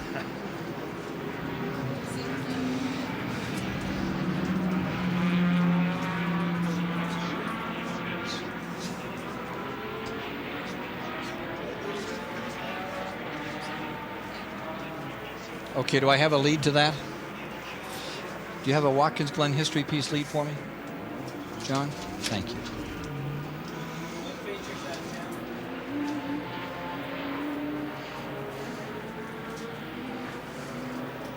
Watkins Glen feature on it.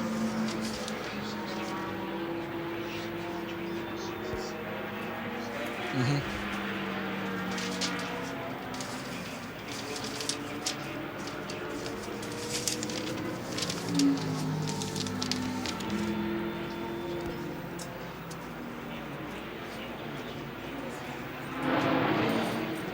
Okay.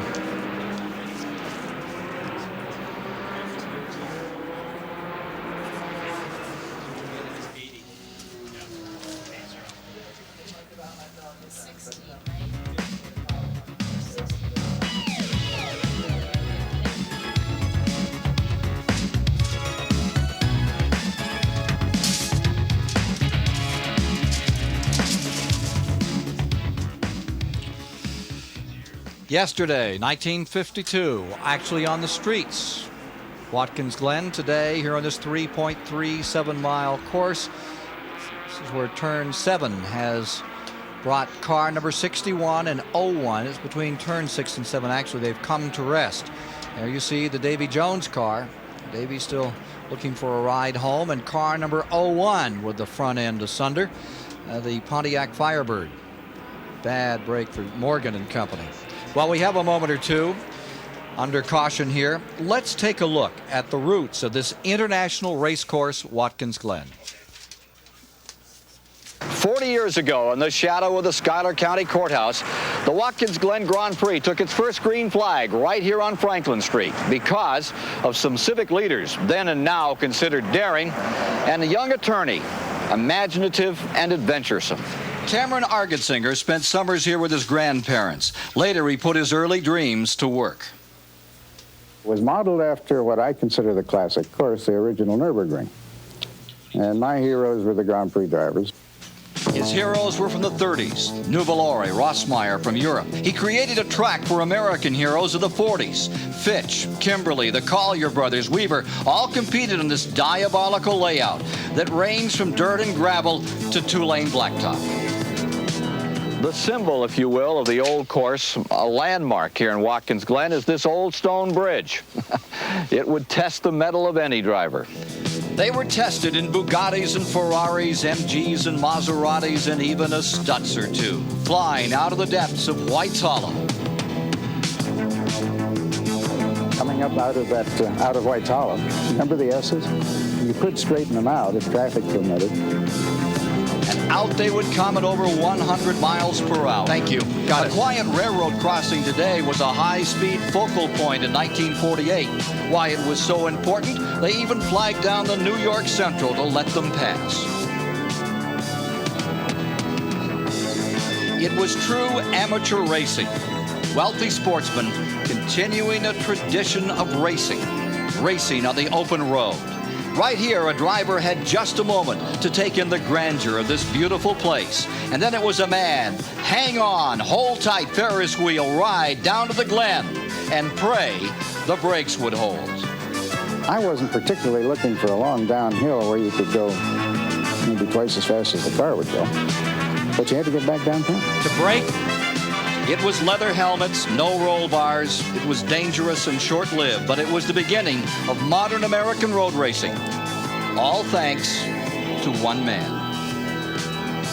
It was very special. And the sheer speed, which is a great attraction in itself. It's a fantastic circuit. I'd say with considerable pride. A fantastic man, Cameron Argetsinger, who was responsible for getting racing going here at Watkins Glen and for many years president of the Sports Car Club of America. Just down here in Montour Falls was his legal office, where we spent some very special time with him.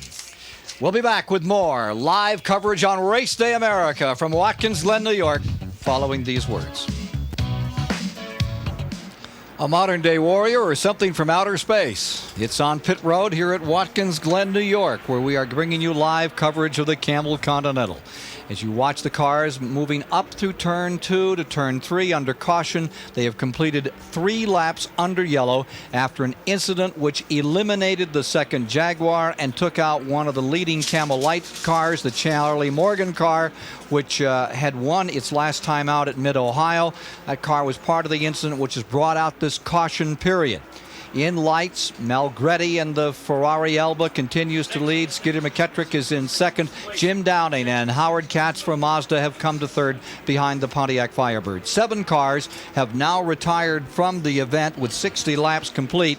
The latest retirees, the Morgan Camel Light car and the Jag of Lammers and Jones. Davy Jones was at the controls if you're just joining us when that happened. Remember, later this afternoon on Race Day America for this Independence weekend, we'll take you live to Cleveland, Ohio. Bob Jenkins and company standing by to bring you top Indianapolis car action as well this afternoon. So hang in with us. It's the Budweiser Cleveland Grand Prix up next today, along with Jack Arute back at race control. So stay with us if you love motorsports. This is the place, as Brigham Young said.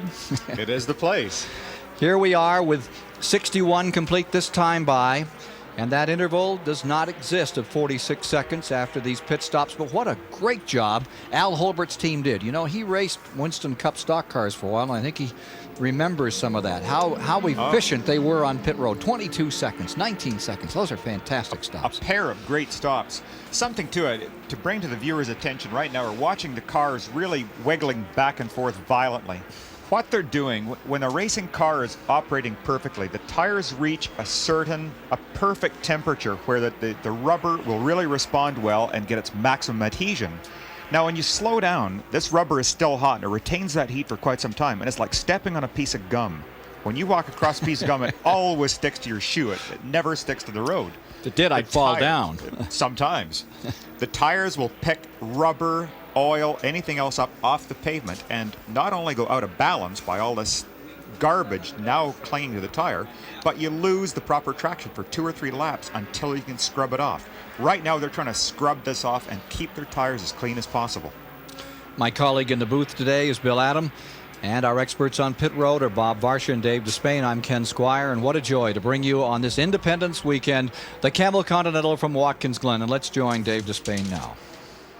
And we're here with Derek Bell, and I guess I got to ask you, this is the one that got away, huh? It seems like it, doesn't it? Sometimes pit stops work for you and sometimes they don't. Today it doesn't seem to work for us terribly well. When you had 40 seconds on him, did you figure you had him whipped? No way, no. I mean, that car can just pick up speed when it wants to. They're picking up speed right now. We're going back to green. He would have picked up 40 seconds without any, well, I say without any trouble. Yeah, he could have done it because there's still quite a long way to go. We're not halfway yet. Oh, we are halfway, aren't we? Of course we are. Yeah, I'm sorry, I get so mesmerized when I'm driving. I think he would have found it pretty easy to catch us up. Yeah, I must admit now, I'm realizing we're in the last third. A frustrated man. We're getting set to go back to the green flag and find out what happens in the remaining laps here. About 30 to go. Let's go back to Ken Squire. Ready for start. David Bell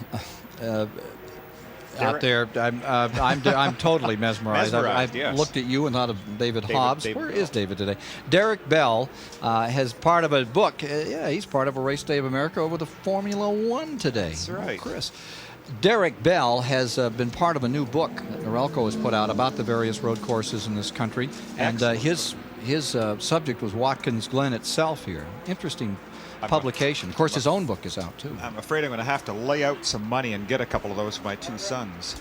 They're great books. Really good. I think I can get you on discount. Could we? All right, ready for a start here. Backside. Do not turn them loose at the start-finish line. Getting set for a start. Contest is between Chip Robinson replacing Derek Bell in a front-running car.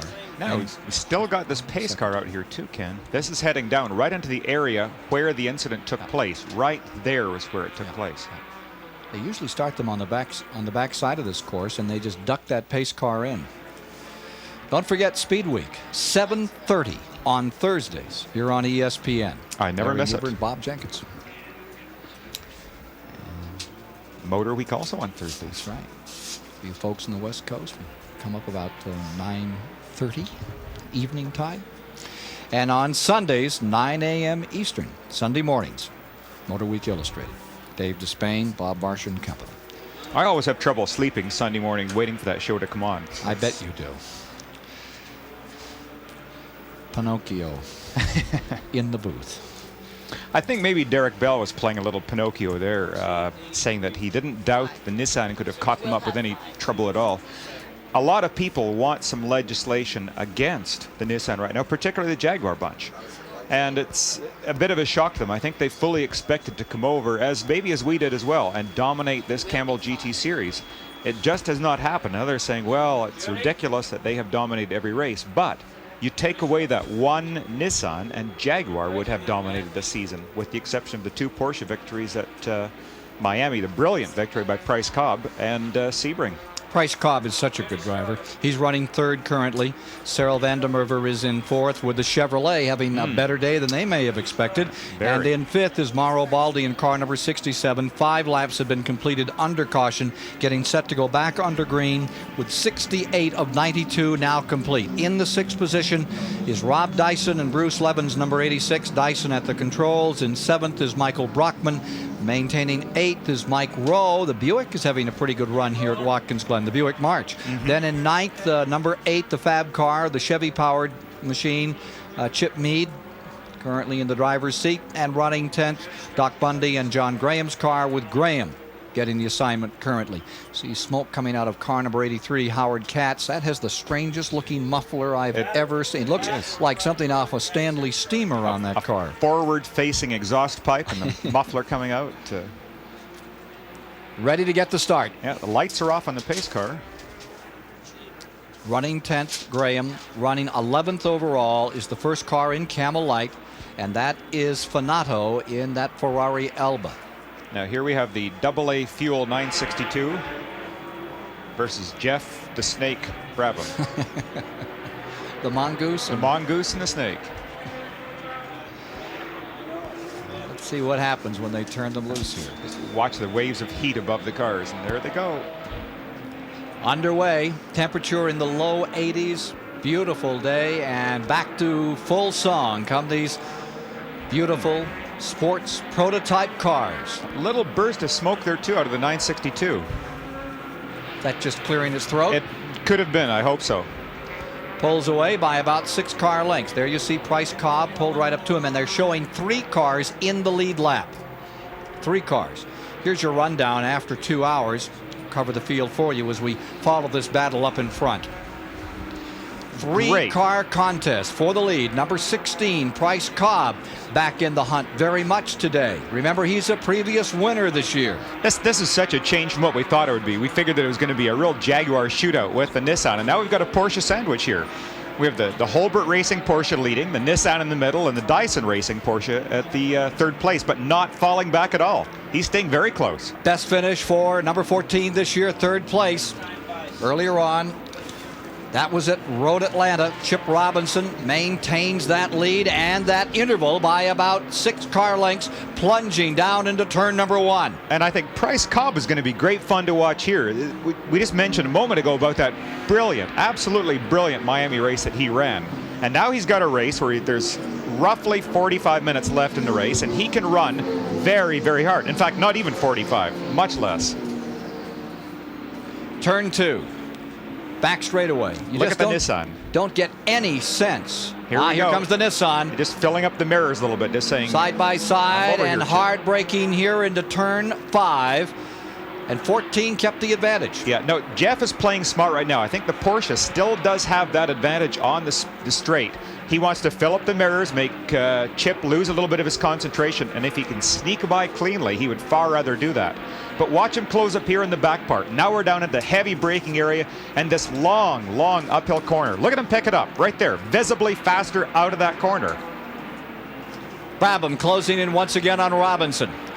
The 1987 IMSA champion, trying to fend off the Nissan, seeking 5 straight wins, a new record in the International Motorsports Association.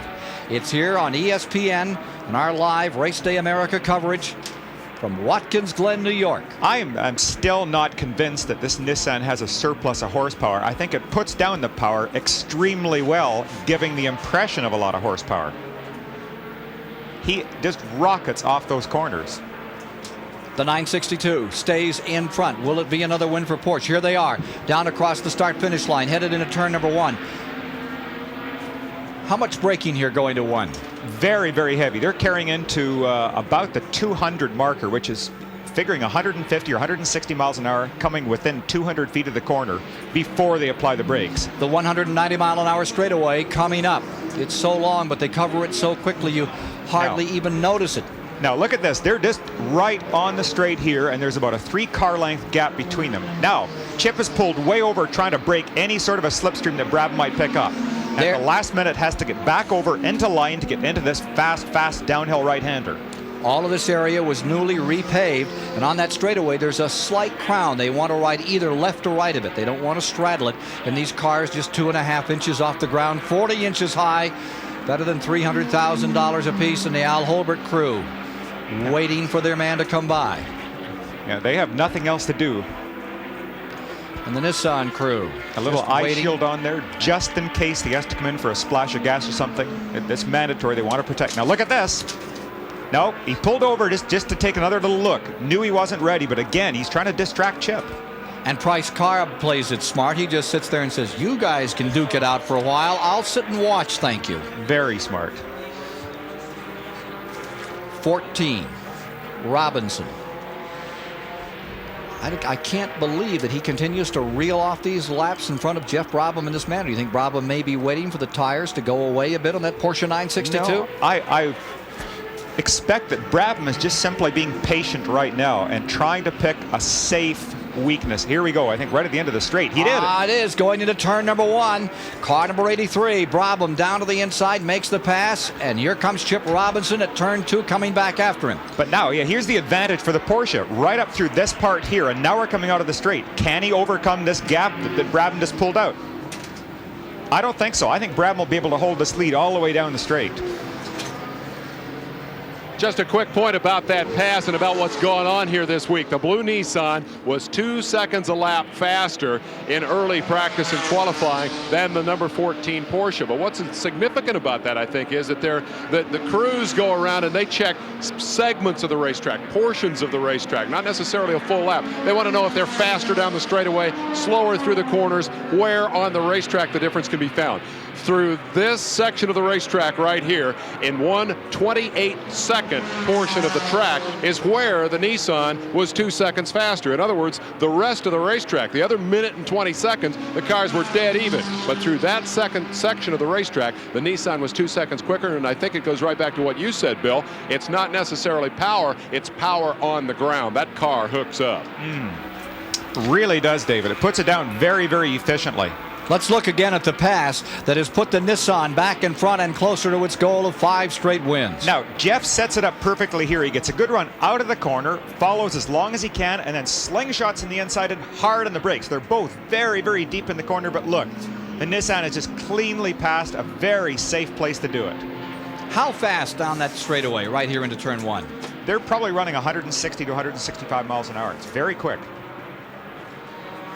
Gentlemen, let me make one final point about the Jaguar and how it relates to Mr. Brabham. He has a whole lot more at stake out there all of a sudden. The reason, John Nielsen, the points leader in the Camel GT, would keep that lead coming out of this race. Geoff Brabham virtually had no chance of catching Nielsen for the points lead in this event.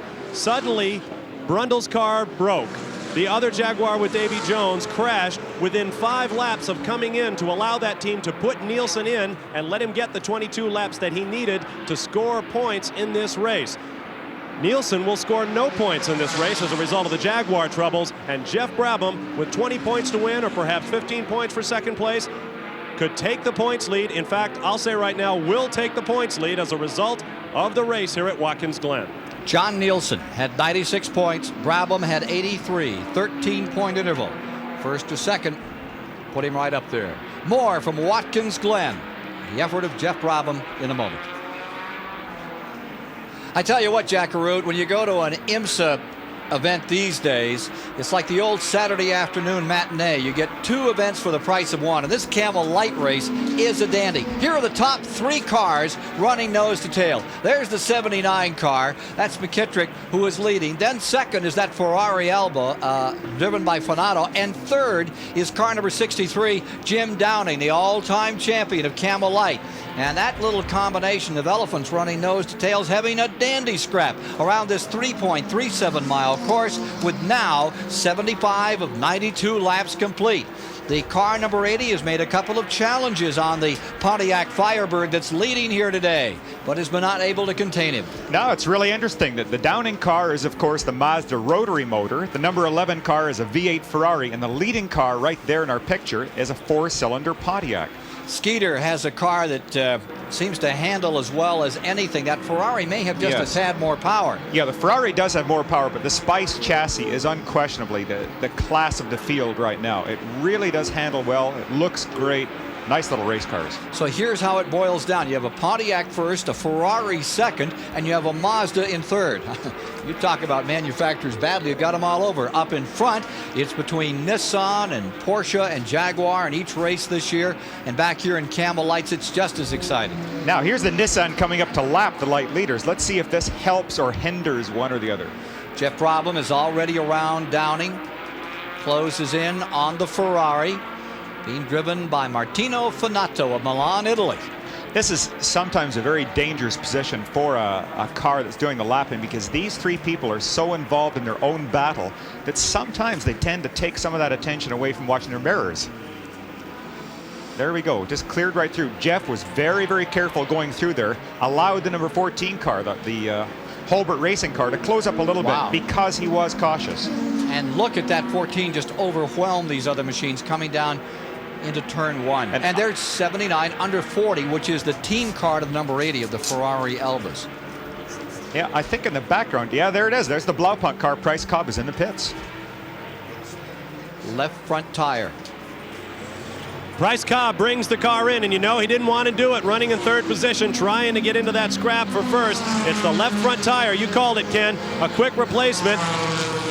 Should be all it takes to get Pat back out there. He pitches the thing, and look out, boy.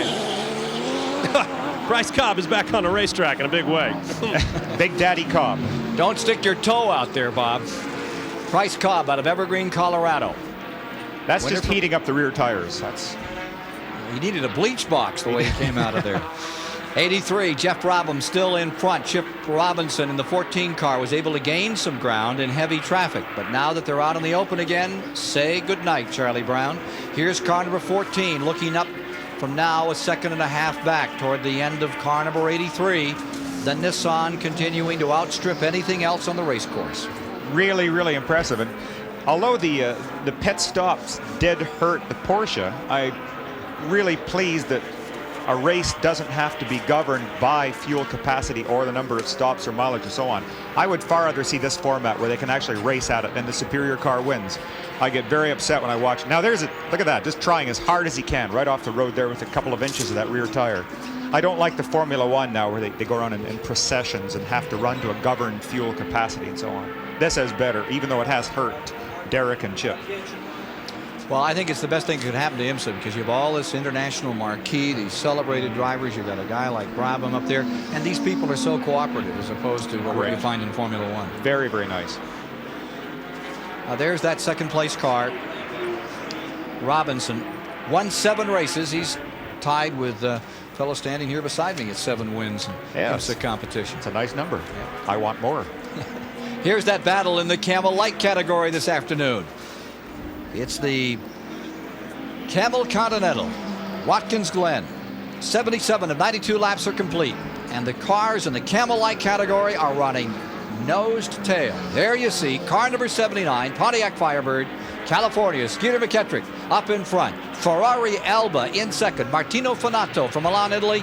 And Jim Downing out of Atlanta, Georgia, chugging along in that Mazda right there in third. His co-driver, Howard Katz. You know, this is a track, really, where Downing shouldn't have done that well. The Mazdas are supposedly at a tremendous horsepower disadvantage, and yet there he is, challenging. Oh, and 16 is back in. They've obviously had a problem with that wheel.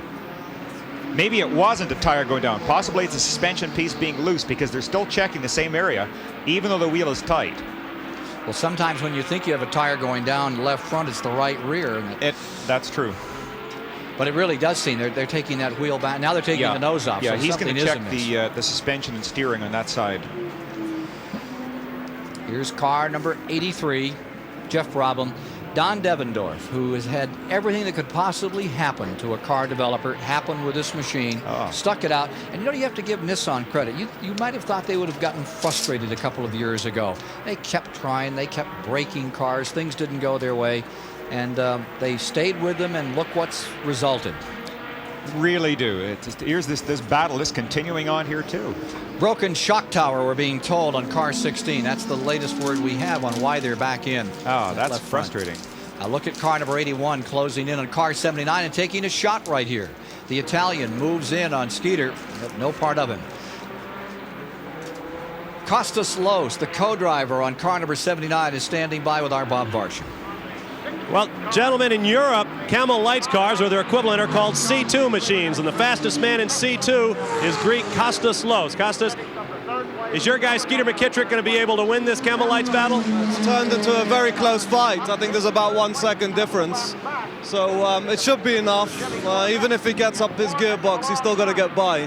So I think it should be all right. These cars are somewhat less powerful than the C2 machines you drive in Europe. How do you find the Lights machines? Well, they're actually much harder to drive because they're heavier. And what little power you've got to use properly. So it makes for more precise driving. Well, Skeeter McKittrick's going to have to do some precise driving to bring himself and teammate Costas Los home winners. A pleasant new entry into the IMSA Championship Series here. Costas Los, co-driver of car number 79, which continues to stay just barely in front of Martino Fanato in the Ferrari, elbow running in second. And there's old Jim Downing just trucking along, headed toward another championship for sure. Yeah, not for sure this year. That's right, not for sure, which is going to be really unusual. But those two cars have seemed to be pulling away over the last couple laps, just a little bit each lap from the Jim Downing car. Now 79 should be a little bit better than the 80 car entering a corner, the braking area leading up to a corner and turning into a corner. The 80 car, because of the superior motor, will be better exiting a corner and particularly pulling up that long straight. A definite speed advantage on the straight. Well, you saw Costas Los, and it is a new name in American racing. Say, but so what has he done? I'll tell you what he did. Last Sunday, the co-driver in this car number 79 won at the Norris Ring. A very, very quick competitor. Very nice fellow, too. I had a nice chat with him yesterday. He's very keen on racing in North America. Quite excited about this. Has the record at Silverstone as well. And of course, his co-driver, Skeeter McKittrick, you couldn't find a finer American driver. It's like David Lauren. You give him a car, he's always consistent. He always stays with it. He doesn't use the equipment up. He just gets what there is out of it. Doesn't beat it up. Right. Well, as we mentioned earlier, Skeeter was the winner of the Norelco Cup at Lime Rock for a really outstanding single drive. Well, that's the Camel Light story right now as we watch car number 79, a Pontiac Ferrari leading a Ferrari and a Mazda. Back with more shortly. ESPN is live at the Campbell Continental, Watkins Glen, New York, where the Corvette of Sarl van der Merwe is up into third place. Could be the best finish of the year by far for that troubled car in 1988. But that third place position on the racetrack right now is a result of the troubled car of Bryce Cobb, who looked like he had a real shot at third place. Pat Smith is the crew chief. Pat, what happened? Yeah, I think hopefully we would have gone better than third. We was in the cards, but part of the suspension broke, and it's a piece that's unreplaceable here at the track. It's a peculiar piece to the Lloyd car. Is there any way to know what caused the failure? None at all. That's really unfortunate. You've got a Charger in the cockpit. What do you think his prospects would have been? Would have been. Questions are always tough, but what do you think his chances would have been against those two guys up front? Oh, I think that he said that we were running quite hard front tires to avoid a problem. They were just starting to come in, and it looked like we were good. We were about a second and a half back. Prospects look pretty good for second. Unfortunately, those prospects are in vain for Pat Smith and Bryce Cobb. Let's get back to the action with Ken Squire. David, the car that now inherits third place is the number 52, the Hendrick Corvette, having its best day of 1988 in the International Motorsports Association competition.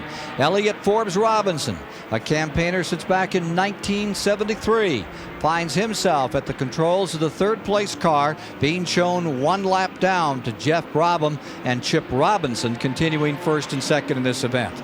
There's number 52. Looking pretty good, and we're now being told there's a change of driver, and it is Cyril van der Merwe. Van der Merwe back in car number 52. The fourth place car is the 67, and Mauro Baldi, we're being told, is at the controls with the fifth place man, Bob Dyson, and sixth spot is Mike Brockman driving with Steve Durst. In seventh is the McAdam Meade Fab car, the Chevy machine, back there in the seventh position. Leading in Camel Lights continues Skeeter McKettrick holding off that Ferrari in second place. There is your third place car, Cyril van der Merwe in car number 52. You get back, and there's the leader, car number 83, with 10 laps remaining here at Watkins Glen. Looks like Brabham may pull it off and win his fifth straight, a new record in a single season. We'll see 10 laps from now. 9 laps to go as we watch car number 14, Chip Robinson, trying to find a way to deal with this man, number 83, who's just passed the third place car in Camel Light. There's the interval between 83 and 14, the overall leaders in the prototype class here at Watkins Glen, New York, the Camel Continental at issue at this moment here on ESPN. Cleveland coming up next. The Budweiser Grand Prix for the Indy cars, that's next today on Race Day America. Now here's the lights battle. The 40 is not the issue. That is the sister car to number 80. And car number 79 has a bit of an advantage. Maybe 8 car, 10 car lengths over the second place man. Number 80, see here, Martino Fanato in the Ferrari Elba. The 86 that is in the middle, the sandwich there, is the Bob Dyson car, the Rob Dyson machine. That's Bruce Levin's car, and Bruce and Rob got together, a couple of car owners, and said, let's go to the Glen and have some fun. The rich old person Porsche? That will not get you a ride with either Dyson or Levin. Car number 83 stays up in front overall, and that number 79 is your leader in lights. And there's your leader, and there's your leader right there in number 83, and then there's the second place in Camel Light. As we get the Camel Light category, the smaller prototypes and the big cars together momentarily here on this 3.37 mile course. The next event for IMSA is Road America, July 17th, then Portland, July 31st, then Sears Point, California. Great course, August the 14th. And the next event at the Glen, you'll see on ESPN when the Winston Cup stars, Bill Elliott and Rick Wilson, Dale Earnhardt, who had such a grand day yesterday, that trio down there at Daytona Beach, come here and they expect a capacity house. It's something to see those 3,500-pound cars lumbering around this Watkins Glen course. It's magnificent competition. As the laps trickle away, 84 is now the mark being made, and car number 86 is about to be lapped, Rob Dyson, by the leader. Here's Brabham trying to get through at turn 10. He'll probably do it down at the end of the straight again, where he can go by just cleanly. Just there he is right there. Not a wheel out of line. He has talked about how this car is so smooth. It just doesn't do anything but what exactly is what you demand of it. I believe that is part of it, certainly. And as you talked about earlier, the frustration that the Devendorf team has gone through developing this car is really paying off now. They've been working with this chassis for a couple of years now, and they've gone through so much frustration, so much breakage. They have just fine-honed it to the point that it's an extremely good car. Drop the flag on the race right now, call it over, and here's how the Manufacturers' Championship would be divvied up. Porsche would move in front today with 114 points. Nissan would go to second, and Jag, the leader going into today's competition, would drop to third with 103. Well, it's important also to put that in perspective. For example, at the start of today's race, we had 1 Nissan entered. We had 2 Jaguars, but there are 6 962s. So they can still suffer a number of failures, but they'll come through with good points. Jeff Brabham continues to draw away from car number 14. Chip Robinson in second place. We talked to Geoff about winning the championship in 1988.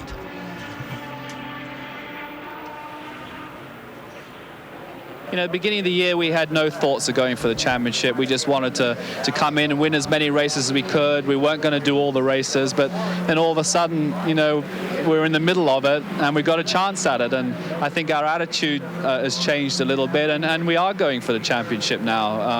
I think we're still a little bit of the underdog because we only got one entry, and you know, John Nielsen in the Jaguar, you know, really has 2 chances every race to score points. So it's going to make it very difficult for us, but we're going to give it our best shot and see what happens. Well, Nielsen didn't have that, and Jaguar didn't have much of a break at all today. Their cars broke early. There's the second place car. They had the wrong type of brakes today. Interval continuing to stretch between first and second. It was 4-9, now it's 6-9, as Brabham continues to draw a bead on 5 straight wins. A very special day here in the International Motorsports Association if this car and its driver, Geoff Brabham, can put it all together, keep it going as consistently, as constantly as it has since 1 o'clock, 12 o'clock this afternoon at the Glen.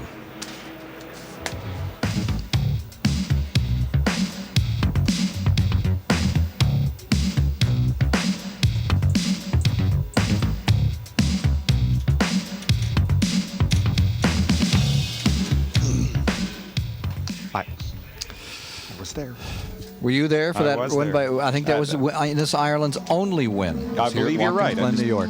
Brought back a lot of only very Formula nice One win. Well, for this man, it will be his 5th win of the season if it just stays together for Geoff Brabham. And here's the headline for the racing papers this week.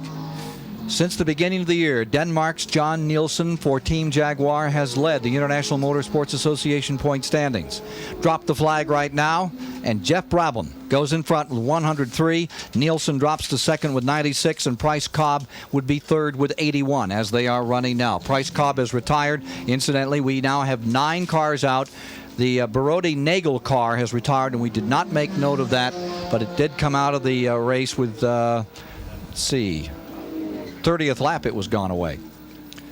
You can see that Brabham just went by in the Nissan, and here comes Chip up the hill right now. He's really dropped back considerably. They both are obviously driving at a very reduced pace. They realize that, number one, Chip cannot catch him at this point. He would have to depend on a breakage. Just as smooth as it's been all day long. Just not a wheel wrong, not a mark on the paint. Looks like it's ready for a car show. And he's ready to lap the 3rd place car for a second time. Car number 83. Geoff Brabham, John Morton. What a combination. Morton, so consistent, got in there and did the relief work when it was necessary. And there you see the 52 car. Cyril van der Merwe not particularly happy about being lapped another time. And now we're waiting on the 14. Empty track. 5, 6, 7, 8, 9. That is a big gap. Now see the left front corner of the car, he is missing that little nose piece on there designed to keep the nose down in the car. That'll affect the handling a little bit on some of the very, very high speed corners, and perhaps this is part of the reason why Chip has decided just to slow down that little bit and play it safe. He does have 2nd place points and prize money all wrapped up, so not a worry to risk it. As we mentioned earlier, watching Chip Robinson here, the number 83 that is leading in this event. His dad came here in 1960 and raced here for a decade through 1970. And people well knew the name of Brabham. And this young man, they're not going to forget it with this generation, that is for sure. What a great champion he is as he moves into lap the Fab car, number 8, McAdam and Mead another time, as he again is showing that dominance of this car that Don Devendorf has developed so carefully. It really is just a most impressive performance. I don't think I've ever seen anything more impressive in the history of IMSA. To take this car from being such a loser into such a winner, very satisfying. Well, here's a story developing. Back in Camel Light, we've just received a report that car number 79, the leader, may have a tire deflating.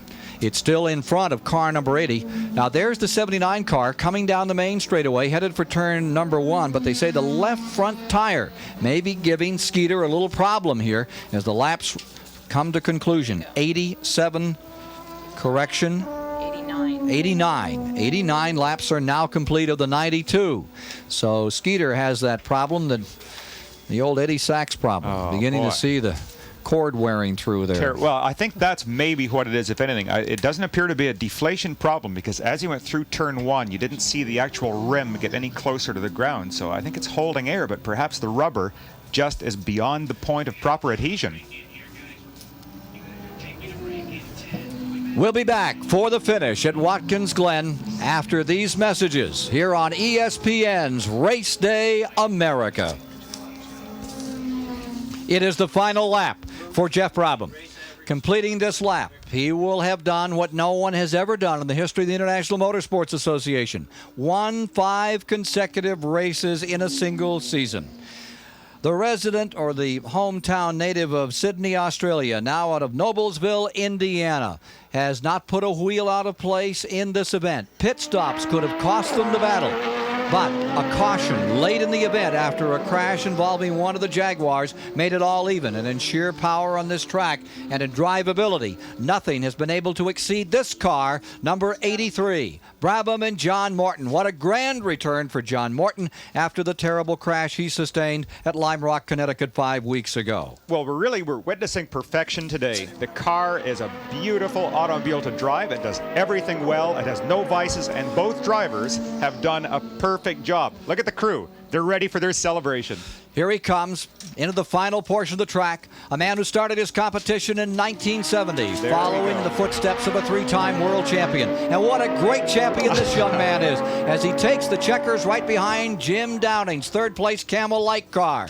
It's happened, and you've seen it today on Race Day America. They have a new record in the International Motorsports Association, 5 straight wins. It's tough in this kind of competition with the manufacturers putting such emphasis on these events. But Nissan doesn't. And Don Devendorf was the man who created the car. Here's the second place machine. Car number 14. Fine day for Porsche, finishing 21 seconds down at the end. That's the best finish of the year for the Al Hulbert team. One up from their Road Atlanta third place checkered flag finish. In third this afternoon will come Cyril van der Merwe with the Chevrolet. And for the Hendrick Racing Stable, this is a good day. Things looking better for that big V8. And coming across fourth will be car number 67, Mauro Baldi in the Porsche 962, the BF Goodrich car. To win in Camel Lights this afternoon will be Skeeter McKittrick and Costas Lowe's. The Pontiac Firebird defeats a Ferrari in second, and here's 79. They have not finished yet. They still have a ways to go. We better not call it until they get it there. An equalized tire has been the story here for the past 2 or 3 laps, as we reported for you, and number 80 is right there lurking. Anything goes by the wayside on car number 79. 80 is ready to pounce. Last corner right there. Skeeter will pick it up and carry it home. I'm sure he would. Skeeter McKittrick wins again for Pontiac in Camel Lights. Ferrari Alba comes across second, Jim Downing in third. There's your winner by 3 seconds over the Ferrari in second place. We'll be back to meet the winners here at Watkins Glen, New York after these words. When we talk about Indy cars, we recall that Geoff Brabham in 1981 won the Can-Am Championship. Remember the guys he beat? Bobby Rahal, Teo Fabi, Danny Sullivan, Al Unser Sr., and, of course, a couple of IMSA campaigners like Al Hulbert. And today, you've made a nice piece of history. This one's got to feel good. Well, it feels wonderful. I'm really proud of the crew. They've done a fantastic job, and it's a credit to them. The cars just ran fantastic, and it was just a matter of, John and I to keep out of trouble, keep our nose clean. And we're a little lucky, too. I thought Chip Robinson and Derek Bell drove a tremendous race, and we're a little lucky with the yellows there, because it was obvious they were going to have to make 2 stops, and we're going to have to make 3. But I know it just seems like when things go wrong, everything goes wrong, and then when things start to go right, you get the break. So we got a little bit of catching up to do. You have taken over the championship point lead, something that you guys thought was going to be very difficult to pull off with the Jaguar failure here today. Obviously, you've had luck on 2 fronts. What are the prospects of hanging on to that lead? Well, it's very difficult to say. I saw one of the Jaguars parked out there, and for what you say, they both didn't finish, then it gives us a break, because now that we can not finish a race and still be where we were before the start of this race. So it definitely helps us, but it's a long way to go, and we're not really thinking about that right now. We're just trying to do our best at every race we go, and we're just going to have to see what happens towards the end there. I don't know if you brought a deposit slip with you or not, but there's a $30,000 bonus here for the Camel Continental Wild Card, and obviously the money's nice too. Well, it sure is. It's nice to see Camel and IMSA putting on a series that everybody can be proud of, and if the money continues to increase, the more that people are going to come and do this race, and it's great racing, and I'm just pleased to take it. And most significant of all, the piece of history. Congratulations to the much. first man ever to win 5 in a row in a single season, Geoff Brabham. Ken? Geoff Brabham victorious, and they turn the point standings topsy-turvy today. The manufacturer's standings, they're the top 5 as they came across the line. Brabham and Morton victorious for the 5th time this year. The manufacturer's standings at the present time, Porsche now leads with 114. Nissan goes to second at 103, Jag to 101. And Geoff Brabham leads in the overall points over Nielsen in second, 103 to 96. Speed today, 113.9 miles per hour. That is a new record, eclipsing Price Cobb's mark of a year ago of 109. Congratulations to Don Devendorf and all those folks who made it possible. For Bob Varsha, Dave Despain, Bill Adam, I'm Ken Squire. That's the story of the Camel Continental. Now back to Race Central on Race Day America and Jackaroo.